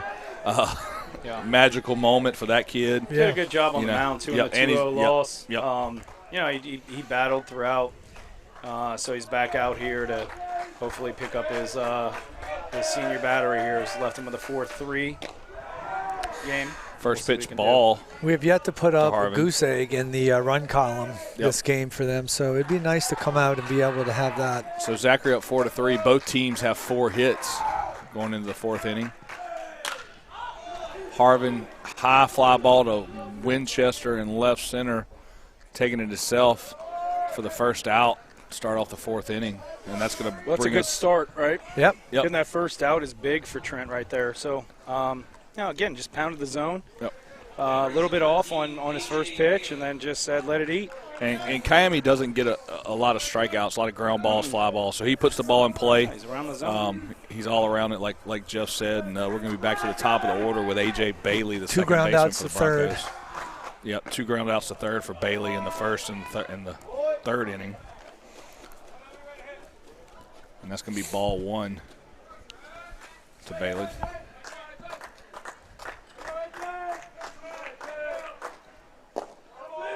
Fastball low, 2-0 count. Does Bailey play football? I would imagine so. Because he looks like he does. He looks like he's a running back or a linebacker, one of them. Big swing right there. Big cut. Big, strong swing. If somebody out there watching, let us know. Let us know. Some of these guys play other sports. I'm gonna go ahead and call him an athlete. That's what I'm gonna say right here. Good looking frame. Good composure. Good 2-1 take with a fastball low from Kiami. understands the strike zone. Yep. 3-1 count to Bailey. I would expect him to try to. Oh my goodness. Yeah. He's probably trying to hit the light tower. Yeah. Yep. And he takes it for a walk. His first time on base this game. So as a leadoff guy, probably see Coach Fisher try to move him pretty quick, right? Yeah, I would think so. I mean, you got one out. Yep. Leadoff guy, presumably pretty fast. I think the thing that they're also looking at is where's Hunter at? Where's he at mentally at third base? Yeah. Let's see if they try to do something here to put some pressure on St. Paul's team. So strike one That's a nice to Godot. Yep. So nice. I see Coach Fisher down there giving signals, and then they look at the wristband. So That's it's kind of a mix of both worlds, huh? It's got a bunch of arrows on it, Yeah. Up, down, so left, right. are we looking for a shoulder on the wristband? Yeah. Contra 2. Shout out. Ooh. Ground ball to Carras. Going to turn 2. Leno gets the first one. Okay. Had a bad feed. It wasn't a bad feed. It was actually a great feed. I think he got there too. He got his feet kind of caught up a little bit on that, and he did the right thing. I mean, that's senior composure right there. He didn't Don't force it. Let's just get the one. Right? Yeah, get the one. He probably heard you. Want that goose egg in it. So 2 outs. Come on, Trent. Might be what we need. Yeah. Is that goose egg in it, Yep. So number 7, Devin Hannum. Sorry about that. They tried to steal the last time, I think, in this situation right here. Yep. I want to say it was on the second or third pitch. All right. So it wouldn't shock me at all if they got the lefty up too, just for blocking position. purposes. If we see Todd take off right here. All right. Yep. Steve's just got to make sure he clears himself, get a good throw and lane down to second base. Big cut from Hannum. Love that. Aggressive hitting count, and then we come back with an off-speed pitch. It's just a great combination. Mm-hmm.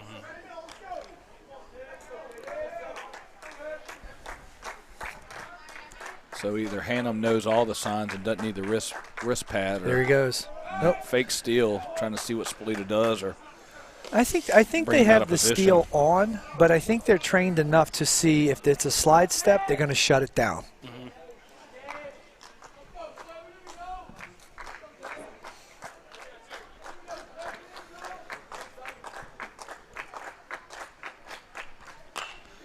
Fouls Good one job. straight back.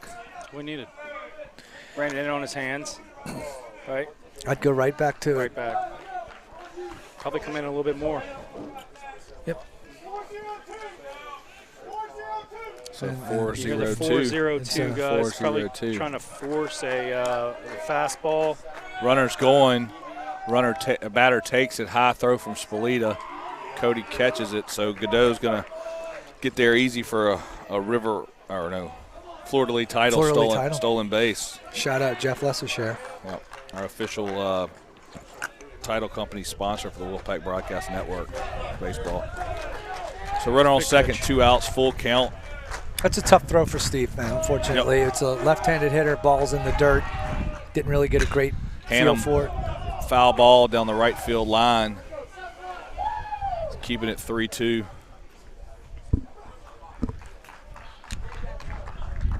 Wind picking up here a little bit. Where'd that come from? That way. It's blowing out, that's for sure. So Hannum with a single and a fly ball to right field his first 2 at bats. Another big cut, fouls it straight cheated. back. Right? Looks good in the box. Locked in. Eyes really don't leave Trent the whole time. It's the intangibles of the baseball game that you just saw. I do a slide step fastball right here. He just went to his high balance with his fastball. He fouled it off. Your delivery timing. Yeah, slide step fastball. Fastball low. Hannum takes it for a walk-on's walk. But you see nothing hurt right there, though, honestly. I mean, bring it to catcher Garrett Beadle.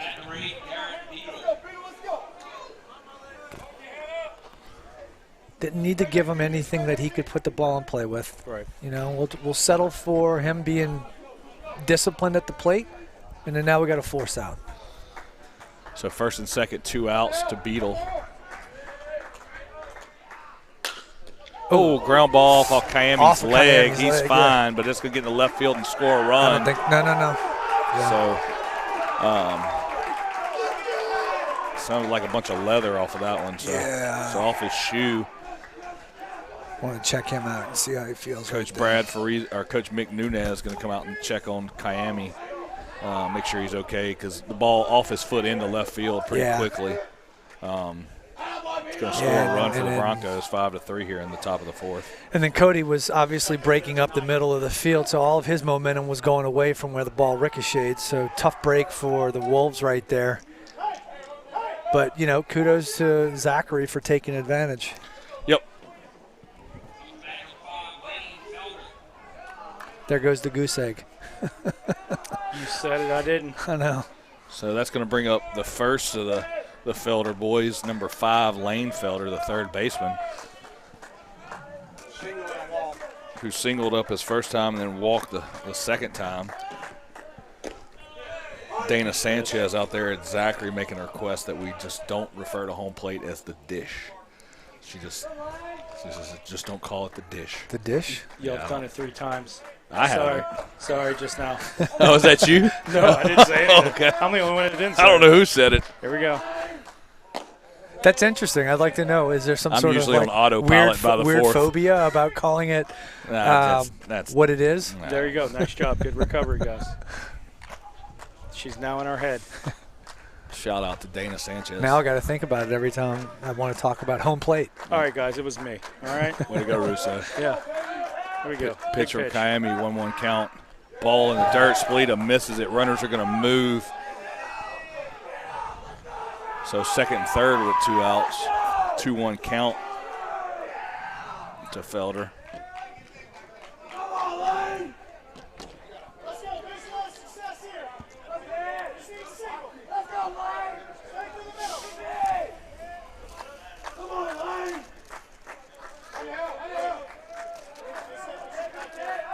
Pitch from Kiami. Ball low. Felder with a take, making it 3-1.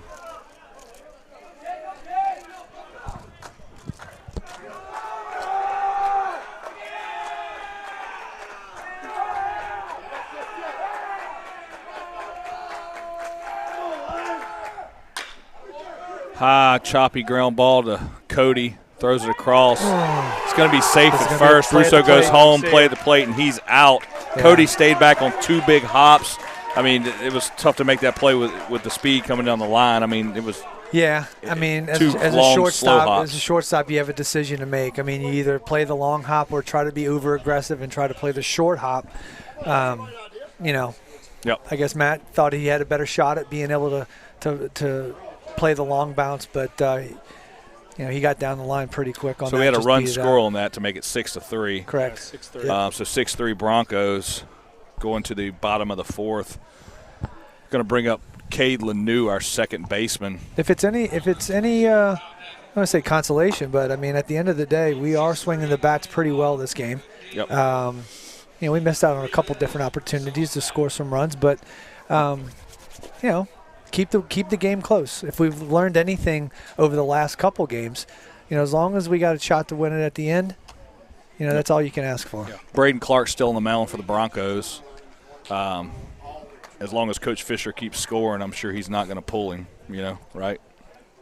I mean, it would look like he's sticking with him right now. Yep. So looks like he's going he's going to go deep into the game. Yep. And kudos to Braden for battling out that last inning. He was having a tough go at it. He got out of it. Yeah. Coach is trusting him, moving him up, the junior, number 17 for the Broncos. I will be right back. And Jeff Russo is going to go check on Taco Tuesday for us from Habaneros. I want to thank our game day sponsor, Habaneros, supplier of Taco Tuesday, Habaneros. So thank you to those guys. Also, Cecil Graves, State Farm, and Zachary. Reach out to him, 225-681-5680. Thank you to Cecil. First pitch from Clark, strike 1 down the middle. Bottom of the fourth here. Zachary 6, St. Paul's 3. Cade Lanou, the second baseman, number 8, up to bat for the Wolves. Breaking ball, strike 2, swinging from Lanou. Braden looks like he's in much better command this inning right here, and it's crazy how that shifts from inning to inning, Oh, yeah. They get a little pressure on him. You got dugout hollering, chatting it up. Well, and getting that first strike. Yeah. Getting that first strike sets the tone as well, too. Yep. Striking out Lanu with another breaking ball, so he looks comfortable now. Yeah.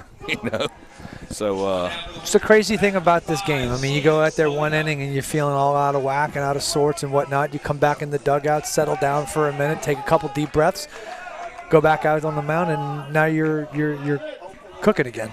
Yep. So first pitch to Spalita, number 5, the catcher for the St. Paul's Wolves. Ball 1 inside. 1 out here in the bottom of the 4th. St. Paul's 3, Zachary 6, live at the Heap, St. Tammany Oshner, WPBN streaming deck. You got to give it to Braden. He's doing a decent job of trying to pitch in, which as we continue to work through the back half of this game, traditionally you see more and more guys going to the outer part of the plate after they've established in the beginning of the game, but he is consistently attacking left-hand hitters on the inside part of the plate. 2-1 count to Spalita. Big cut from a high fastball. Center fielder coming over, making the catch. Brady Nealon out there in center field for the Broncos, retiring Spalita. Going to come back over to number 23, Matthew Russo, first baseman for St. Paul's. Stand-up double in the first. Struck out in the 3rd. All right? Third, Let off the 3rd inning. Yep. So.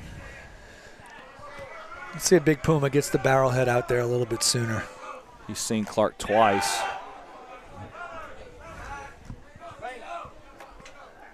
Well, 3, He's technically seen him 3 times. That's what we keep Chip South around for. He doesn't say anything. He's got a headset on just to correct me when I'm wrong. So, thanks, Chip. He had Appreciate a chance it. to see him in the first. He saw him in the second. I know when I get that tap on the right shoulder, I look over at Chip. He's going to tell me whatever I said was wrong. Hey, it's what a good producer does, right? That's what I'm here for. Yeah, something Making like sure that. we're not tripping all over ourselves. Mouthful of sunflower seeds in a headset. Get the tap on the shoulder.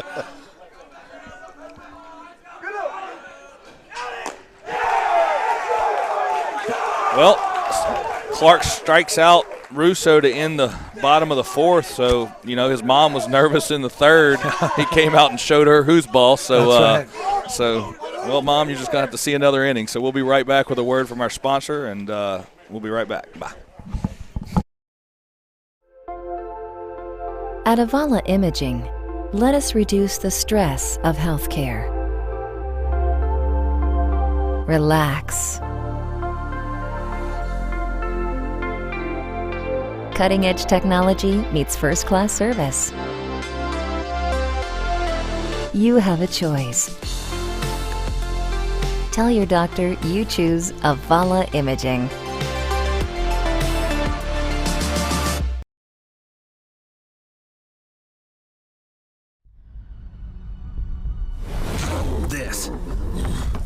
This is a walk-on athlete. They push harder and put their heart into the game.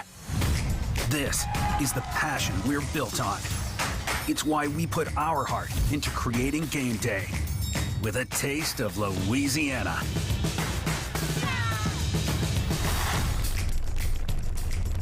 Walk-ons, we live for this.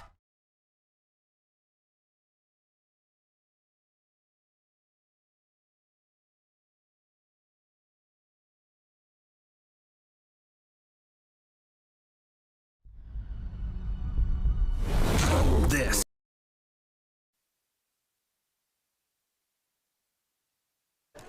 All right, we're back at the Heap in the top of the 5th inning after a quick 1-2-3 bottom of the 4th with the Wolves.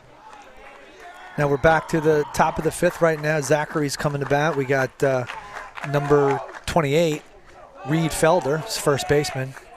Takes that ball in for ball 1. 6-3 ball game over here.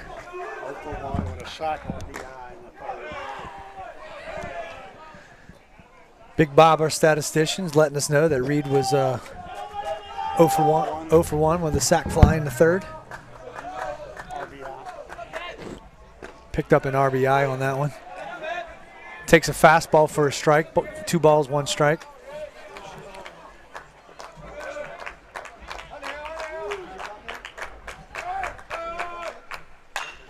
There's a long drive ball. I think that's going to get over Anderson's head to center field. Oh, ground rule double. Yep. Zachary has definitely come out from the get-go and swinging the sticks and barreling up balls. And they have just continued to murder baseballs all night long. Reed Felder with a big hit. All right. Yep. Got Dr. B in the booth. Give him a headset. Chip, you ain't saying nothing. All you're doing is correcting me, so we're taking yours. Barry coughing on everybody. He just got here. Thanks for the COVID, Barry. Not today.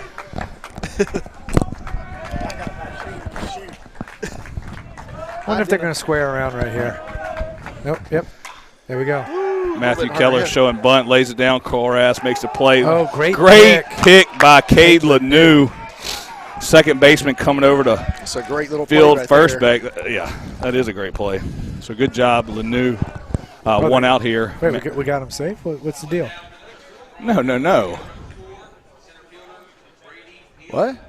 What happened? Really not sure. I guess they want to see if the home plate umpire maybe saw his foot come off the bag or whatnot. Not really sure. I think they're questioning whether or not he had control over at first. Bob says he didn't have full control. No? I mean, umpires are going to talk it over. I just lost all my volume. I did. I just did it. Well, that's Barry touching buttons. We've only been rolling for 22 innings, and then he comes up here. Chip is hard of hearing because I'm like, my ears are distorting.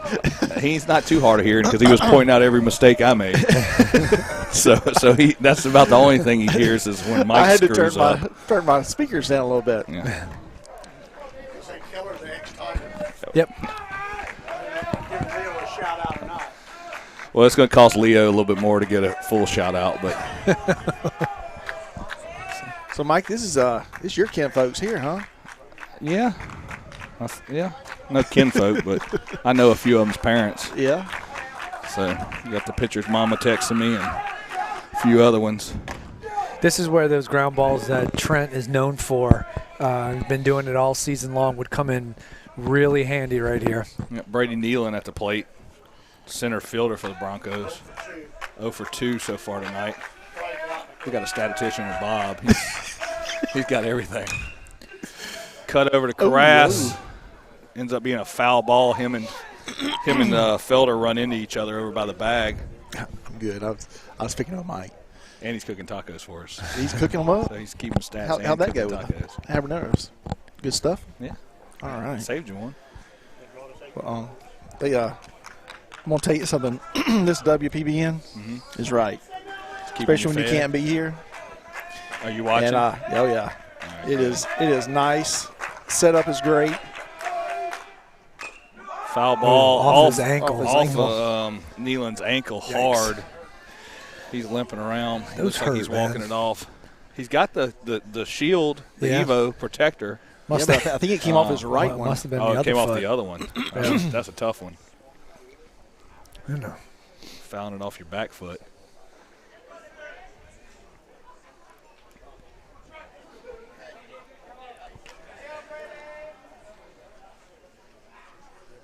So 1-2 count to Nealon, the center fielder for the Broncos. Felder on third, one out here.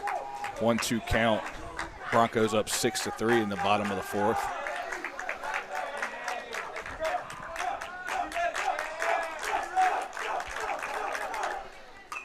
Breaking ball from Kiami. Good pitch. Good job protecting the plate right there by him. Yep. Good job protecting that runner over at third. It's getting a little chilly up here, Joe. Yeah. I was a little worried about that earlier. Y'all didn't get the memo?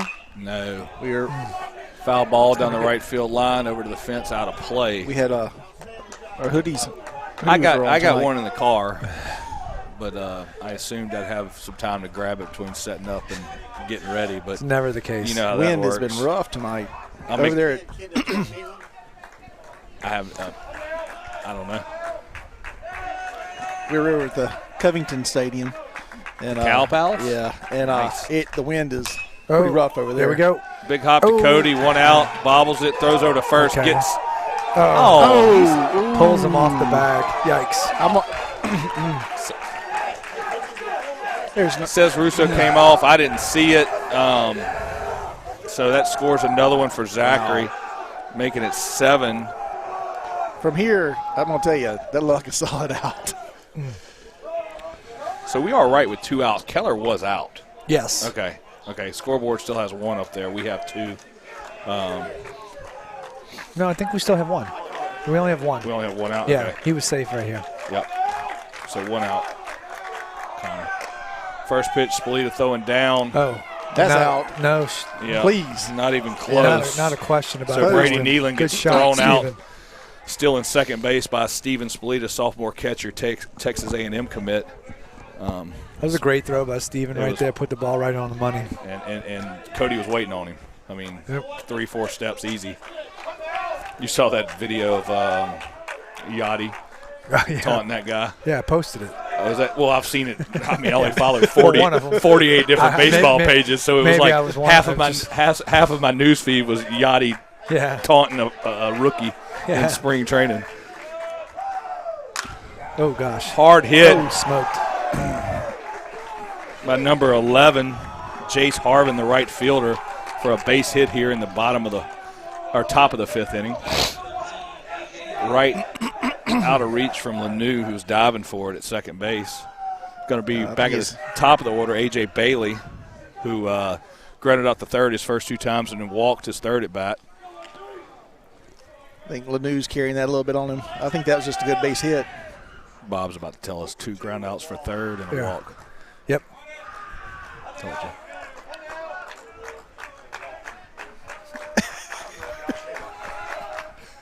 So Bailey takes it. See, I told you exactly what he was going to tell us. That's why I'm over there. He was adding it up.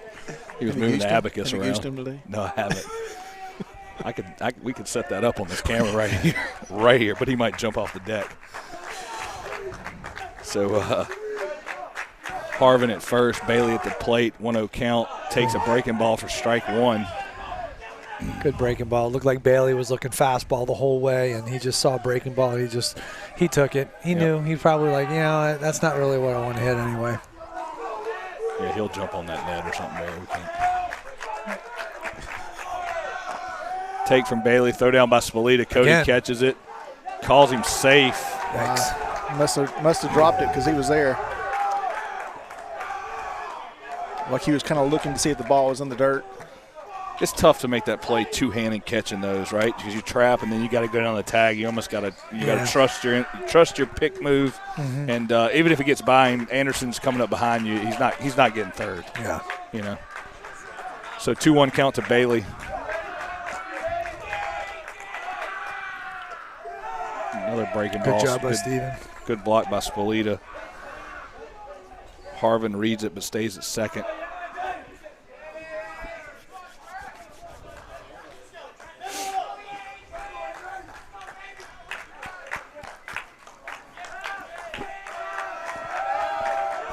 Count. Fastball hit hard to Winchester and left. They're going to send Harvin. Winchester bobbles it, goes 2. Bailey's going to be dead to rights, tries to swim move it, but he's out at second base for the third out. But that's going to score a run. So Broncos 8, St. Paul's 3.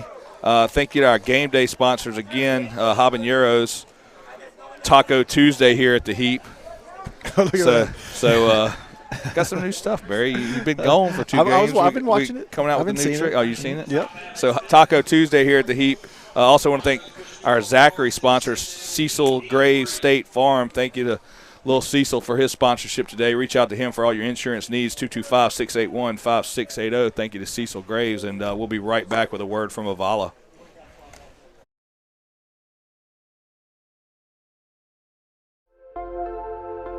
At Avala Imaging, let us reduce the stress of healthcare.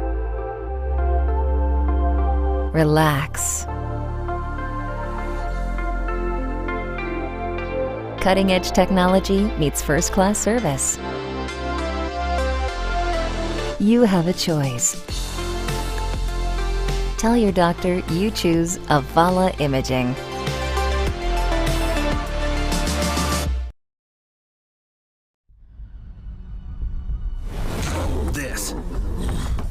This is a walk-on athlete. They push harder and put their heart into the game. This is the passion we're built on. It's why we put our heart into creating game day with a taste of Louisiana.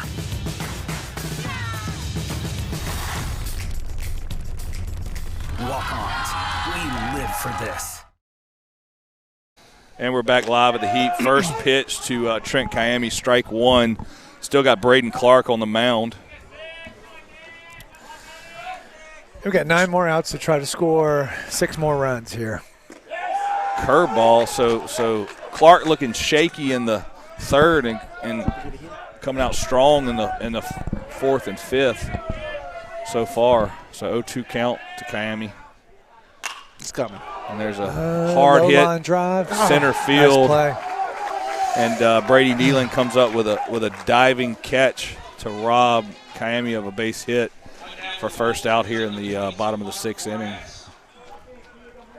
Or bottom of the 5th inning, sorry. So Korath's been hit by a pitch both times. Yeah. I hope he doesn't get hit by a pitch again. So does Braden's mom. Yeah. So first pitch fastball. Fouls it straight back for an 0-1 count. That was a good aggressive cut by Hunter. We just got to continue to keep swinging the bats. You know, you can't make anything happen unless you're swinging the sticks, and so we got to continue to make that happen. It's been the same thing all year. I mean, we're just hitting it right at people all year. A few fall here and there, but we're just not getting that break. There it is. Nice. There's base hit from Korath, left field. So 1-1 on the night for Korath with 2 hit by pitches. It's going to bring up Aiden Barrios, the right fielder. All right, let's try to get it going here. Come on, at least walk away with 1, maybe 2. You know, continue to chip away. So walked his first at bat, flew out his second with and then an RBI on his third. Taking the first pitch from Clark. Clark looks like he's got a little juice. His velocity's picking up. You shaking at me or somebody else? You talking to him all the way over there? Oh, my Lord, Jeff. Come on now. No, indeed. But, yeah, Clark looks like he's getting a little bit more momentum. Ball in the field. You're talking to a catcher that throws signs all day long. You know? Yeah, but he's got signs for everything. He's giving signs right now. When I scratch my face right there, that's the sign to Brandy said I need a taco. Yeah. Right there. Well, Margarita is your left ear, so pull that a couple times. Right. 1-0 pitch to Barrios. Ground ball to Keller to Bailey, and over to first to Fielder to turn 2 and in the bottom of the 5th inning. So that's going to end the 5th. Zachary up 8-3, and with that we'll take a timeout, and I'll be right back with a word from Top Velocity, and we'll be right back.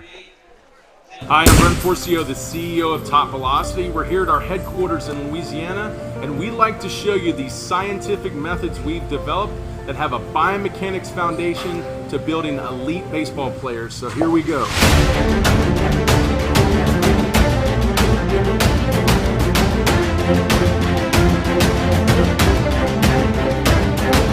Our programs at Top Velocity are built on core scientific principles to develop elite baseball players. We must first evaluate the athlete so we can identify how well they can implement these core scientific principles. We evaluate biomechanics and their athleticism, like mobility, speed, strength, power, to identify where they have restrictions or deficiencies in their abilities. The Top Velocity programs use a strength and conditioning model, which is Olympic-based, a drill-based throwing program using proprietary throwing drills, along with mobility training, nutritional training, and everything to support developing the elite athletes. The Top Velocity methodology has given us the ability to produce more 90-plus testimonials of guys that added at least 5 miles an hour and broke into the 90s than any other program in the world.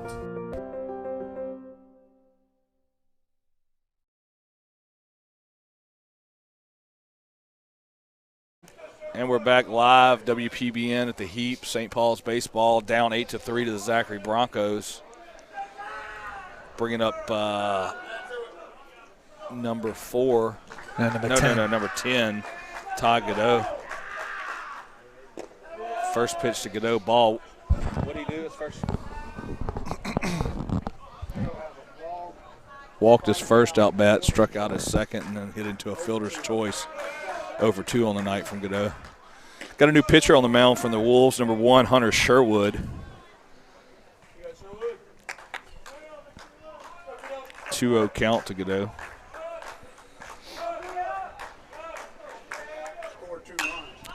High fly ball, left center field. Winchester and Anderson talking. Anderson calls him off, the center fielder, to make an easy catch. So, yeah, we hear you. Jibber jabbering. Yeah. Why you let me catch that ball, man? Yeah. Come on now. Cooper probably be the only left fielder that calls off a center fielder. Pop-up priorities. No, he understands No, he pop-up knows. priorities. So. 1 for 2 with the walk and 2 runs scored. Devin Hannum up to bat, 1 for 2 with a walk and 1 run scored for Zachary. 2 runs scored. Good job by Hunter coming in there and, just attacking the zone, trying to create contact. A little miss hit right there. First out. That's good.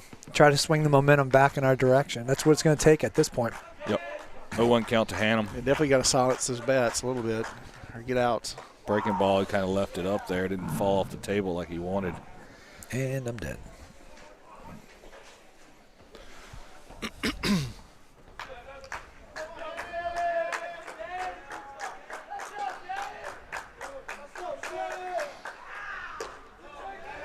Hunter's got that kind of wiry delivery where he kind of goes slow, and then boom, he just fires it in there. Yep.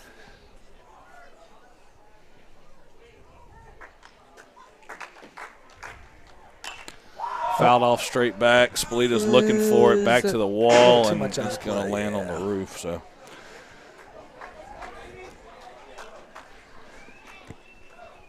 This is where we need the left field lounge. Yep.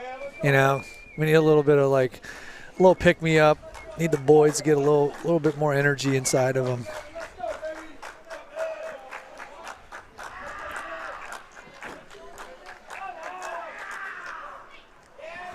Ball in the dirt from Sherwood, making it 3-2. Tell you what, everybody that comes in here, they are fired up when they come in here. Oh yeah. Oh yeah. Well, you got. You got to remember. There hasn't been another state champion since 2019. Right. So at this moment in time, the championship belt resides here until someone else takes it away. So you're always going to try to get. You're always going to get everybody's best when they come here. Right. But Zachary's no slouches. I mean, they got some ball players. They're great coaches, staff. Base hit up the middle from Hannum. Head coach Jacob Fisher. You also got assistant coach Garridale, who was the head coach at Catholic when I was at Zachary. So he coached at Catholic High School for many years, baseball. That's Zachary's 10th hit of the night. Yep. Probably could have had about 15 based on the way that they've been hitting the ball. Yep, going to bring up Garrett Beadle, 2 for 2 on the night. Catcher for Zachary. Runners on first base, 1 out here. Like Jeff said, their 10th hit of the night. Ball low, Spolita. St. Paul's next game, they're off Saturday. I know they got Saturday at St. Aug. Thursday and Friday we'll be playing over at on the South Shore. Harahan Playground in Harahan on the South Shore, So sub-varsity team will be streaming live here at the Heap. Friday night has a doubleheader versus Covington, 4 and 6 on Friday. And that'll be the next game live on WPBN, Friday night sub-varsity matchup here in Covington versus Covington. Nice and the next varsity matchup on this streaming schedule for WPBN is next Tuesday, I believe. Is it another Tuesday? Yeah, I think it's another. We're Tuesday, Friday, Tuesday.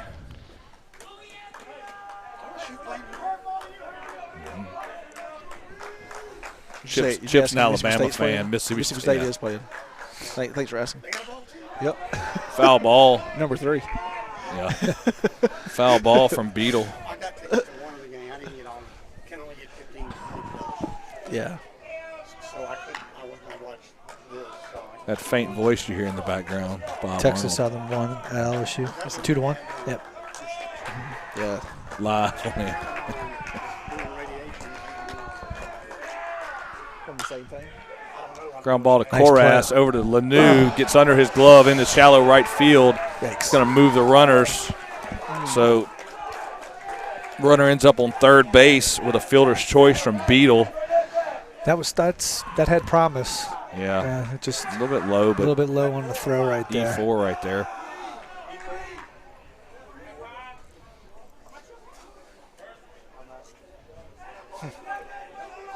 Four or 5. That's a tough one. I mean, I guess you have to go 4. Yeah. I mean, it didn't hop or anything. No.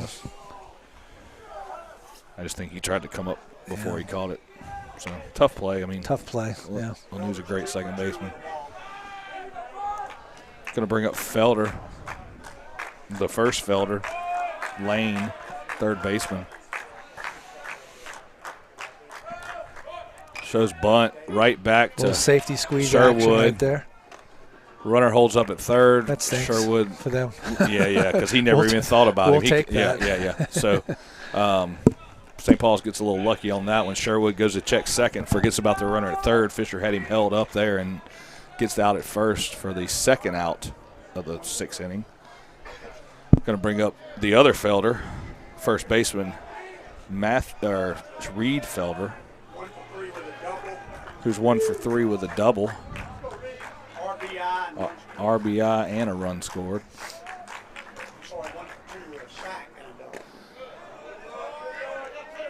1 for 2 with a sacrifice fly and a double. Yep. Runners on second and third, 2 outs here in the top of the 6th. Zachary up 8-3 over the Wolves, live on the Wolfpack Broadcast Network.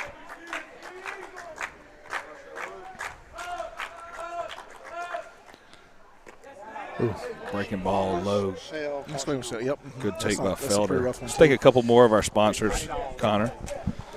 Catcher's Clinic. Look for the Catcher's Clinic on Facebook.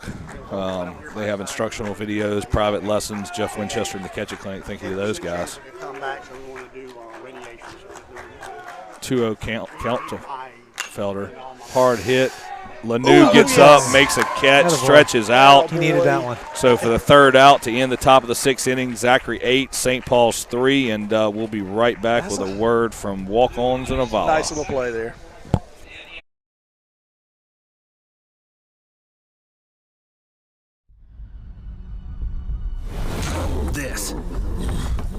This is a walk-on athlete.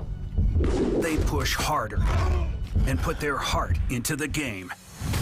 This is the passion we're built on. It's why we put our heart into creating game day with a taste of Louisiana.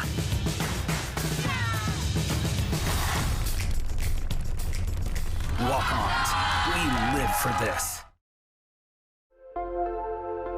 At Avala Imaging, let us reduce the stress of healthcare.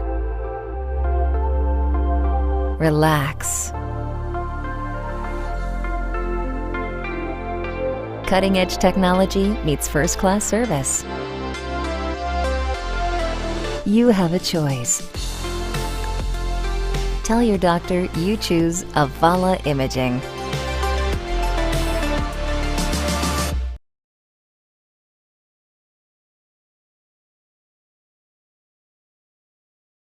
And we're back here live at the Heat WPBN Wolfpack Broadcast Network. Mike Arnold, Jeff Winchester, Dr. Barry Strickland. Been quiet, but he's here. Hey, I wanted to let y'all know that my centrifuge came in finally from Memphis. Yeah. Oh, well, our ex-skis have it. Doing some PRP tomorrow. Yep. Cooper Winchester up to bat, freshman left fielder for the Wolves, number 9. Braden Clark still on the mound. his mom wanted to pull him 6 batters ago. Yeah. So. Good eye. Good take by Winchester for 1-0.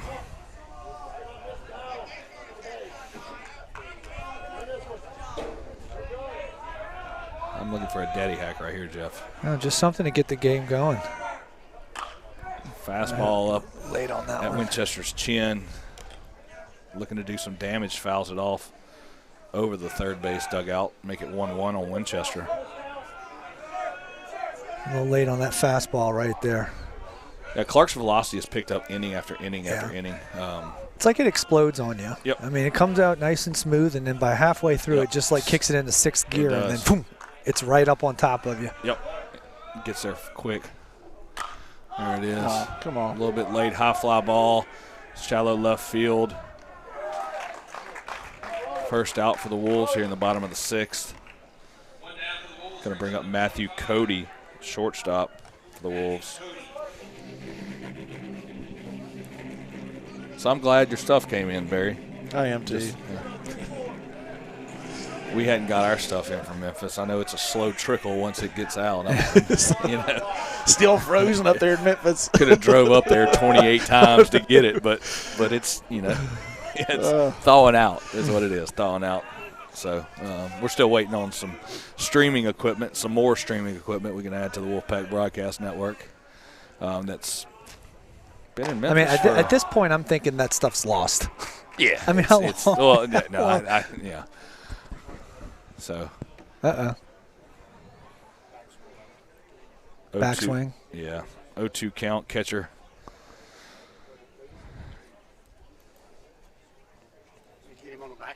Mm-hmm. That's what it looked like. He's kind of walking it off. You ever get hit on one that?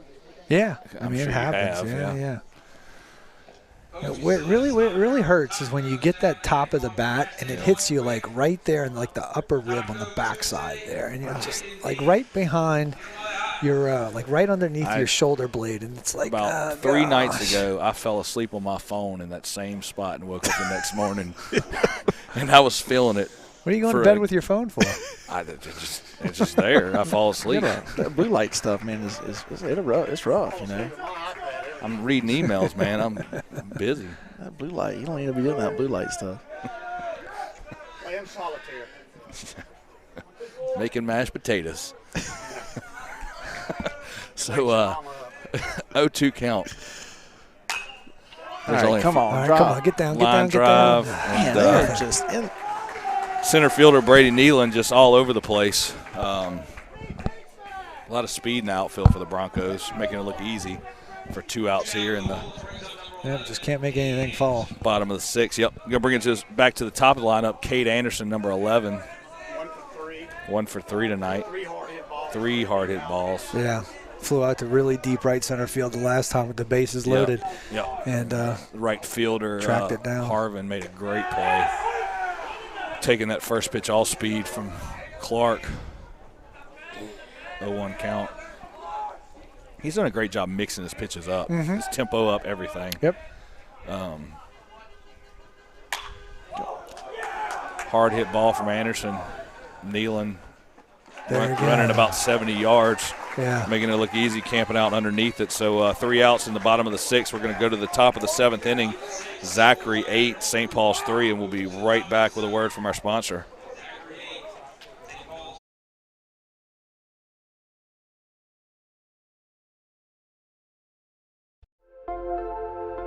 At Avala Imaging, let us reduce the stress of healthcare. Relax. Cutting-edge technology meets first-class service. You have a choice. Tell your doctor you choose Avala Imaging.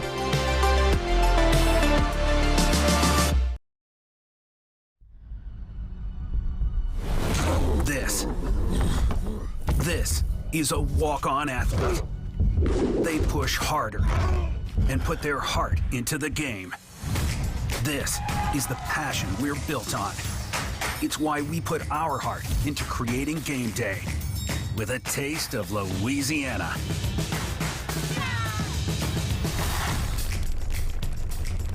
Walk-ons. We live for this. And we're back live at the Heat. Want to thank our official game day sponsors, Taco Tuesday, Habaneros. Thank you to those guys. 3 locations, Highway 190, Highway 21, and Highway 22 in Madisonville. Go see Omar and Dolce. Barry loves the bean dip. Hadn't got to say that since football, Barry, you know. No, well, maybe so. So, going to bring up shortstop Matthew Keller. I gotta get over there sometime. Yeah, we were there the other night. Probably go there tomorrow night. Got Gallagher's coming up this Saturday. Stoked for that. Yeah. Big St. Patty's Day blowout. My favorite day of the year. We're gonna start off at walk-ons. Yeah, it'll be our first time to spend that time with you. Oh, well. We've been on each other for quite a while. I've never spent. So I've heard you get crazy. I heard you get kind of crazy. But pitch from Sherwood, fastball high to Keller. It's just a good day, man. It's a good day. Most people like Mardi Gras, all that. I mean, I don't know if it's the red hair and freckles or what, but I kind of lean towards the St. Patty's Day. Fastball away to Keller. We'll make it 3-0 from Sherwood. Keller's 0 for 2 today with a walk. So, hey, you got some good help down here, right here with Russo, huh? Connor Russo, I mean, he's like all over it. I was watching him work that thing a while ago. I was like, dang, walk-ons, he's only done it twice. Yep, Matthew Keller reaches base on his second walk of the game. Thinking to Jason, the guys over at Walk-Ons, we will see you Saturday for their St. Patty's Bash. We'll make sure I get that graphic up for Friday's games. You know, maybe you get that picture. Yeah, that's what I'm gonna do. Just pull that off. Yeah. So that's usually what I do. Matthew, Connor, they letting you talk? I'm allowed to talk. I just prefer not to. I mean, I think y'all are all good. He's allowed to talk. I just didn't know he was. He just listens. If I ever talk, it's just for a question. Yeah. So pick off over to Russo at first, Connor's older brother. So he's doing a wonderful job. Yep. Got to see him in action from out in the field and then right now. Yep. So Brady Nealon, center fielder, up to bat. Hard hit ball to Barrios and right. He almost overran it, but good job of making sure you guided that in. Yep. So 1 out here. Matthew Keller on first base for the Broncos. Going to bring up number 11, Jace Harvin, for Zachary. Harvin is 2 for 3 with a single, a double, a run, and an RBI. Yeah, he's swinging the bat well tonight. Yep, he is for a 9-hole hitter. He's don't matter, huh? Don't matter. You're in the lineup. You're in the lineup. You can swing it. Keller going on the pitch. Standing up easy. Spolita kind of bobbled it. It's a good read, though. Yeah. He got a great jump off of Sherwood. Well, that's the thing. I mean, it goes back to his baseball IQ. I mean, Matty is he's a ball player, man. And he understands the game. He knows how to do all the little things. Yep. That's what makes him so special. That's why I love him to death. I know he's playing for Zachary right now, but he comes off the field, I'd give him a hug. Fun to watch. So, got a lot of energy. You can see his feet bouncing back and forth at second base. Fastball up to Harvin. He says it hit him. So, no, umpire saying, hey, put on your Evo shield and get your butt back in the batter's box. I was wondering what we were going to do there. Didn't know if he's calling the shots or not. Umpire never said it did. He kept looking at it and kept walking and threw his bat down, started taking off his leg guard. And I guess he never said one way or another. He was just like, I'm going to go if you don't say anything. Yeah. So, which is not a bad way to approach it sometimes. Wow, the way he's swinging the bat tonight, you would think that he wants to get up there and grip and rip. Yeah. So 2-0. Sometimes I'd be begging not to get called for a hit by pitch. 2-0 to Harvin. Time moved back to second. Keller getting back there easy. Kaimi over at short.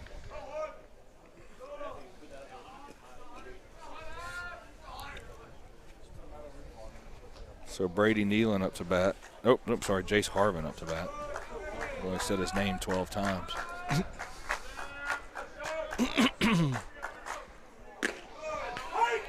Strike from Sherwood. Snuck one in there on that 2-0 count. Moved Thompson to short and left Horn on second.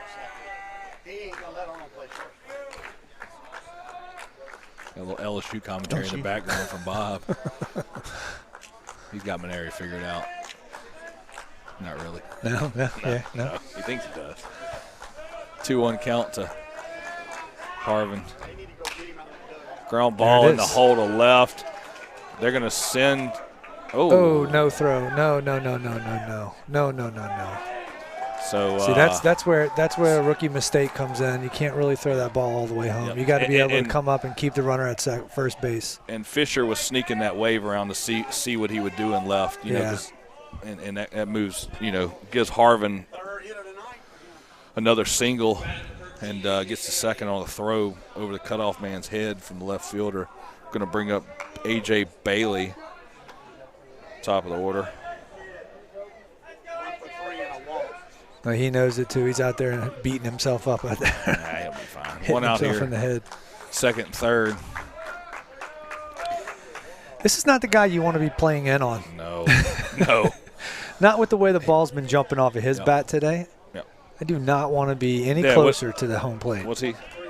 Yeah, 1 for 3, 2 ground outs to third, and a walk for Notice Bailey. I did not say the other word. Yeah. I addressed home plate. The dish? Yeah. Well, you did.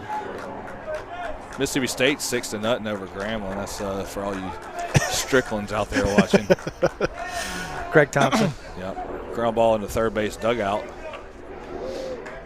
So there's a helicopter flying over right now, and traditionally, St. Paul's players are supposed to hit the ground. We don't know if it's a military. We don't know if it's military or not. I'm not so sure. You think it's not military? Well, I don't think it matters. From what I know, it doesn't matter. I can tell you this: the guy that lives 2 blocks from here that has helicopters flying in the emergency room all night over his house. True. No, you're absolutely usually right. At night, St. Tammany does have a helicopter. Yeah. So 2-1 count to Bailey.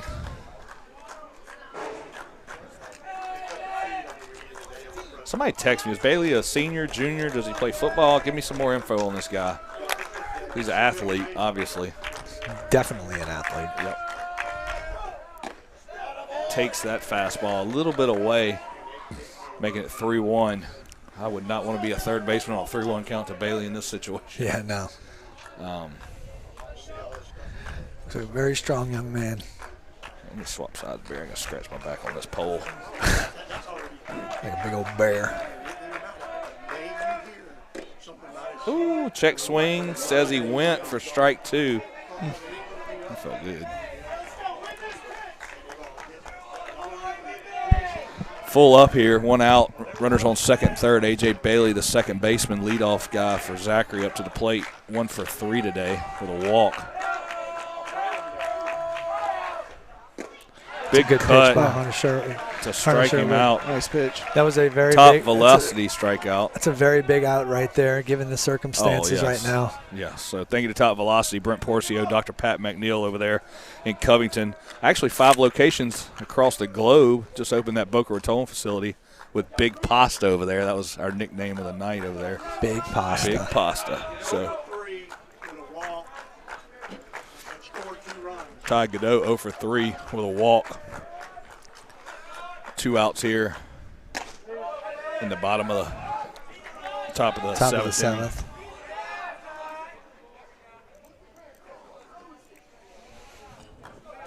Or whatever camera view you want, Connor. You can't get to go away, is what you're saying?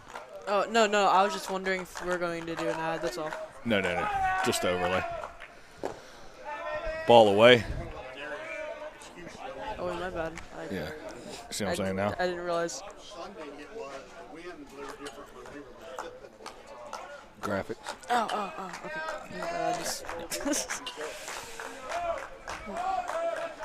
Connor Russo on the keyboard tonight. Foul ball from Godot. 2-1 count, 2 outs. Zachary up 8-3 in the top of the 7th inning here.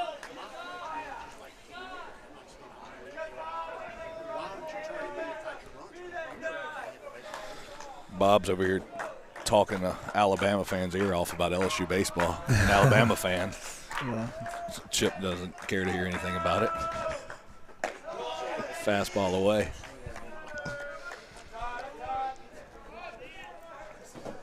Thing that I've noticed throughout the course of this game with St. Paul's, as much promise as it had as far as energy and upbeat tempo in the beginning, it's almost like it seems like it's fizzled out. Yep. You know. Yep. Foul ball off Spalita's glove and chest protector. Straight back. Gonna make it full count here for Godot.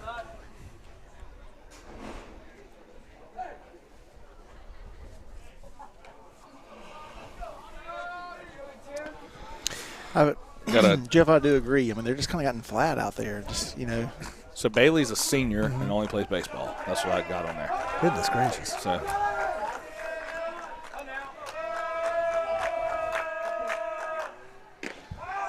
Ooh, strike 3, full count. Godot goes down looking to make him 0 for 4 tonight for another top velocity strikeout. And with that, we're going to pay some bills, go to commercial break, and let you hear a little bit about top velocity, and we'll be right back.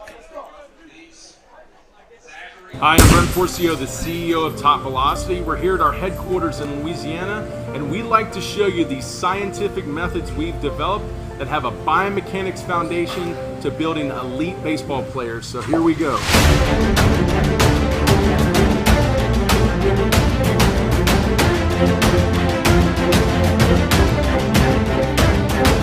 Our programs at Top Velocity are built on core scientific principles to develop elite baseball players.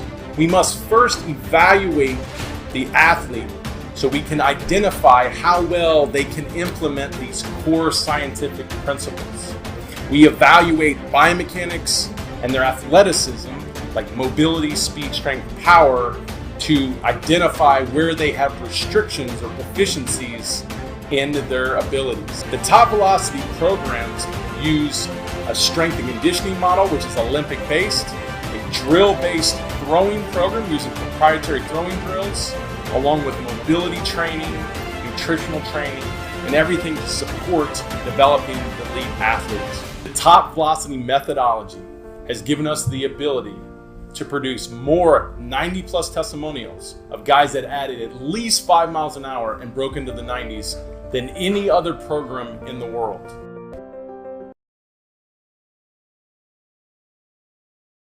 And we're live back at the Heat.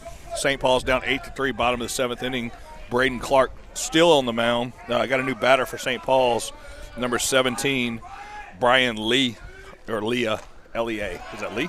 Yeah. Brian Lee.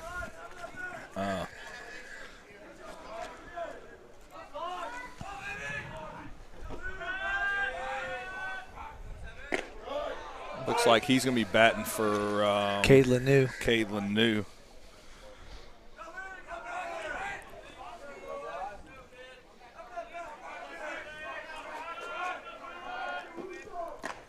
Fastball high from Clark. He looks like he's itching to hit. I mean, he's getting in that batter's box, and he's digging in. Yep. So 2-1 count to Lee. Fastball up, swings at it 2-2. He was kind of ahead of that one. Yeah. Change up. But you know what? You're pinch hitting. You're up there to do one thing. You know, you're up there, swing the bat. You know. Don't be late. Get aggressive. Hack at it. Little fastball up. Tried to see if he'd chase it again up there, didn't he? He did. Let's see how many pitches he's at right now. Full count, fastball. Lee fouls it off from Clark. He's got to be touching 100 pitches. Yeah, I don't have a pitch count. Bob, you got a pitch count? You got a pitch count? Yeah. All right, good battle here. Fastball fouled straight back. I like to see the dugout starting to come to life over there. We're going to. I mean, we ain't got much of a choice. You're down in your last 3 outs. Yeah. We got Christian Russell, our football statistician, rolling over, helping out for baseball tonight. That's great at that right there. With a leadoff walk from Lee. And it scores like 98. 82% of the time. And Fisher's going to go make that change. So, just we'll figure it out. So, we're going to see a new pitcher come out for the Broncos. Looks like right fielder. Great job from Braden Clark. junior for Zachary. So, yep, we were right. He was right at 100. He was 101 on that pitch. 101. So, Jeff's got an internal counter pitch count. That's pretty well, good. there's usually some milestones that people get to, and we knew he was past 60. We knew he was past 75. Yeah. We knew he was probably past 80. So well, I mean, he didn't. 90's not a normal number. You're going to get to. We came out pretty hot in the first inning, so obviously he threw a bunch of pitches there. And he walked the bases loaded in the third or fourth and got out of that. The third inning he threw a bunch, and at one point we thought we were going to maybe see a relief pitcher come in, and he stayed in, and then three innings later he's still out there. So I mean, River Rock Stoneworks pitching change, bringing in the right fielder, number 11, Jace Harvin. Harvin. There's Jonathan Harvin on here. Got Jace Harvin. Yeah, well, I got it typed up on here. So, a little sidearm action here. Mixing up speeds.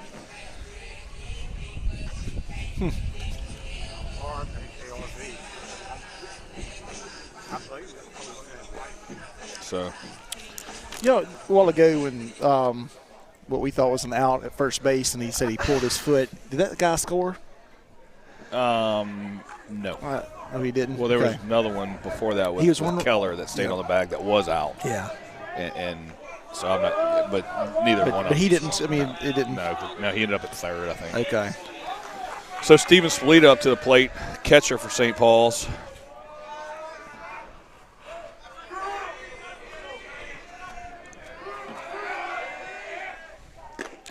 First pitch swinging. So, Braden Clark exits the game at 101, Shannon. That's what the coaches were telling us. We're right above the first base dugout. Zachary coaches saying he went 101 pitches. His mom had him at 97.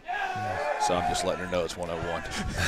So, it's the second time she's been wrong tonight because she said to pull him in the third when he walked bases loaded. So. No, she just said she was a little nervous. Well, no, she said pull him. I didn't read all the text messages. Did she? Okay. I'm not reading everything. Was that the edited version?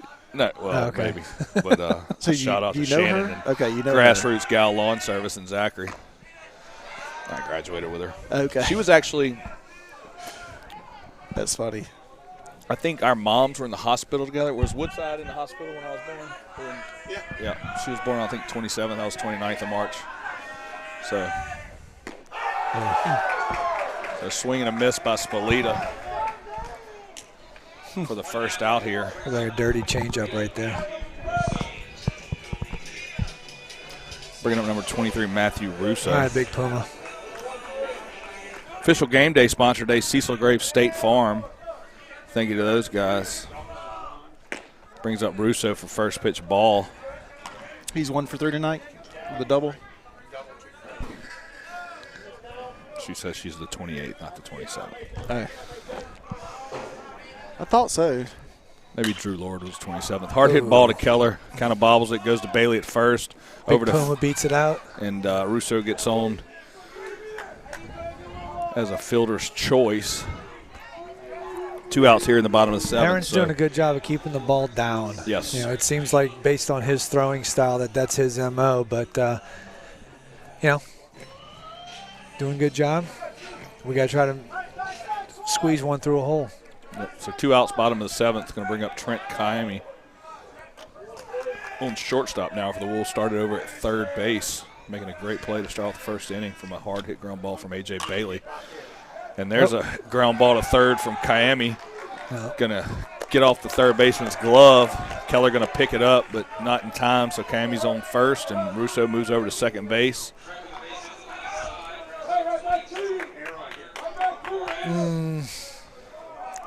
That's a tough call right there. I don't know if you give that one there. He's going hard to his left. Man. Well, that's the. Maybe. Bringing up Koras. So a hit by Kiami off of Felder's glove at third. Fastball up to Koras to make it 1-0 with 2 outs here in the bottom of the 7th. Wolves down by 5.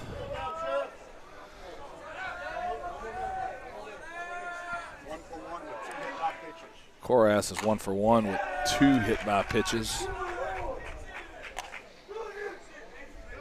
So tell me about the second time he got hit. Did he go to first base? Just walked on down, or they kind of gave some looks. Any visual effects or anything? They kind of stared each other down.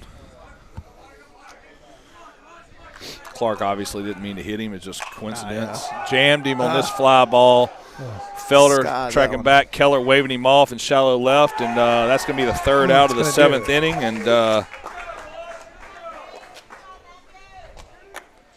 And that's going to end it. So Broncos get the win 8-3 here at the Heap, live on WPBN. We'll be right back with a commercial break from Avala, and we'll start the St. Tammany Oster post-game show and kind of give you a rundown of what happened in the game, and we'll be right back. At Avala Imaging, let us reduce the stress of healthcare. Relax. Cutting-edge technology meets first-class service. You have a choice. Tell your doctor you choose Avala Imaging.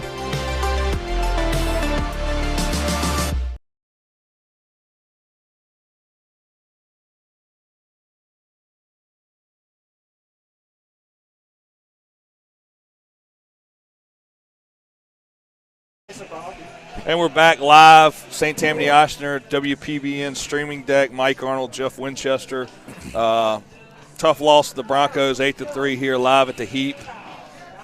Just kind of a recap. I mean, bats came out hot for both teams. Both teams barreling it up. St. Paul's couldn't really get anything to drop. You know, Clark goes pretty much the distance, goes 6 1/3, and then the right fielder Harvin comes in to close it out. And tell us some of the stuff you saw, Jeff. Well, you know, if it's one thing that stood out to me was simply just the fact that it seemed like a game that had a lot of promise early on as far as intensity and energy kind of fizzled midway through the game. Yep. And I don't really know whether or not it's just we couldn't continue to keep the hotness going with the bats, or we kind of got in our own domes about, you know, maybe a few plays that should have been made and didn't get made. But definitely the one thing that stood out to me was we didn't play as clean as we have in the past defensively. Yep. And we got a situation where a few key mishandles of a ball and, you know, run scores here and there, and then before you know it, you look up and you're down 5 going into the last when, you know, the truth is that they've been playing really solid defense the last couple games. Haven't been, you know, knocking the cover off the ball, but one thing that's been keeping them in the game the last several games has their defensive play. Yep. And today we weren't as clean, and then the score is relative to it. Yep. You know, a couple runs here and there. And, you know, it's one thing to come up in the bottom of the last when you're down by 2. It's another thing to come up in the bottom of the last when you're down by 5. Yeah. So, you know, it's just one of those learning curves. I think, you know, Mick's still trying to figure out what lineups work for him, moving some guys around, shuffling the deck, trying to figure out that magic lineup. But, you know, all in all, you know, I think one thing that was really obvious was the energy kind of died off. Yeah. And if you're going to play teams like this that are going to come out and swing the bats and put a lot of pressure on you defensively, you got to keep that energy level high. And, you know, short memory is always something that you got to have. You know, if you don't have the at-bat that you really wanted to have, you cannot allow it to transfer out into the field, because the moment you get distracted a half a second against a team that's barreling up balls left and right, it's that lack of a jump that's the difference between you actually making the play and you not making the play. So, you know, tough game for the Wolves tonight, but hopefully we can bounce back by Thursday. Yeah, I think that's the key. I think I think we came out of the gates really well. Sure. You know, we answered the 2 runs. Yep. You know, kind of had it in one of those positions where we pretty used to being. I think that's the thing about this game is just, you know, down 8-3 is not a place where we're used to being. We had that nice comeback in Mobile that came up a little bit short, but it's, you know, what we're not having right now is we're not having the multi-hit game, right? Yeah. So we have people that'll get a hit, and then, you know, but it's hitting's contagious, and it really is, and that's what people. And it seemed like we were there in the very beginning of the game, and that's where I said like a game that had so much promise early on because you were seeing that first inning. We knock out a couple hits, score 2 runs, and then it was almost like we just ran into a wall come the third. Credit Clark, right? Because he was up against the ropes. Bases loaded, no outs in the 4th. At that point, and from that point he was shut down, lockdown. Like at that time. It's like he got out of that. He got out of that big inning, and it was like that was all the confidence that he needed in order to. I think that's what you talk about. It's the response, right? Right. So that kid responded. Sure. And I think that's another thing. I know I reference it that we're figuring things out. To the older kids, they're figuring out. Losing 2 out of 3. That's not common for them. Yeah. And you're looking for senior leadership here to take a step back and say, look, we're gonna get through this. And like you said, it comes down to multi-hits, playing clean baseball, and working in a plus count. From a pitching perspective. Right. And I think that's something different that we didn't see this time with Hunter. He was 0-1.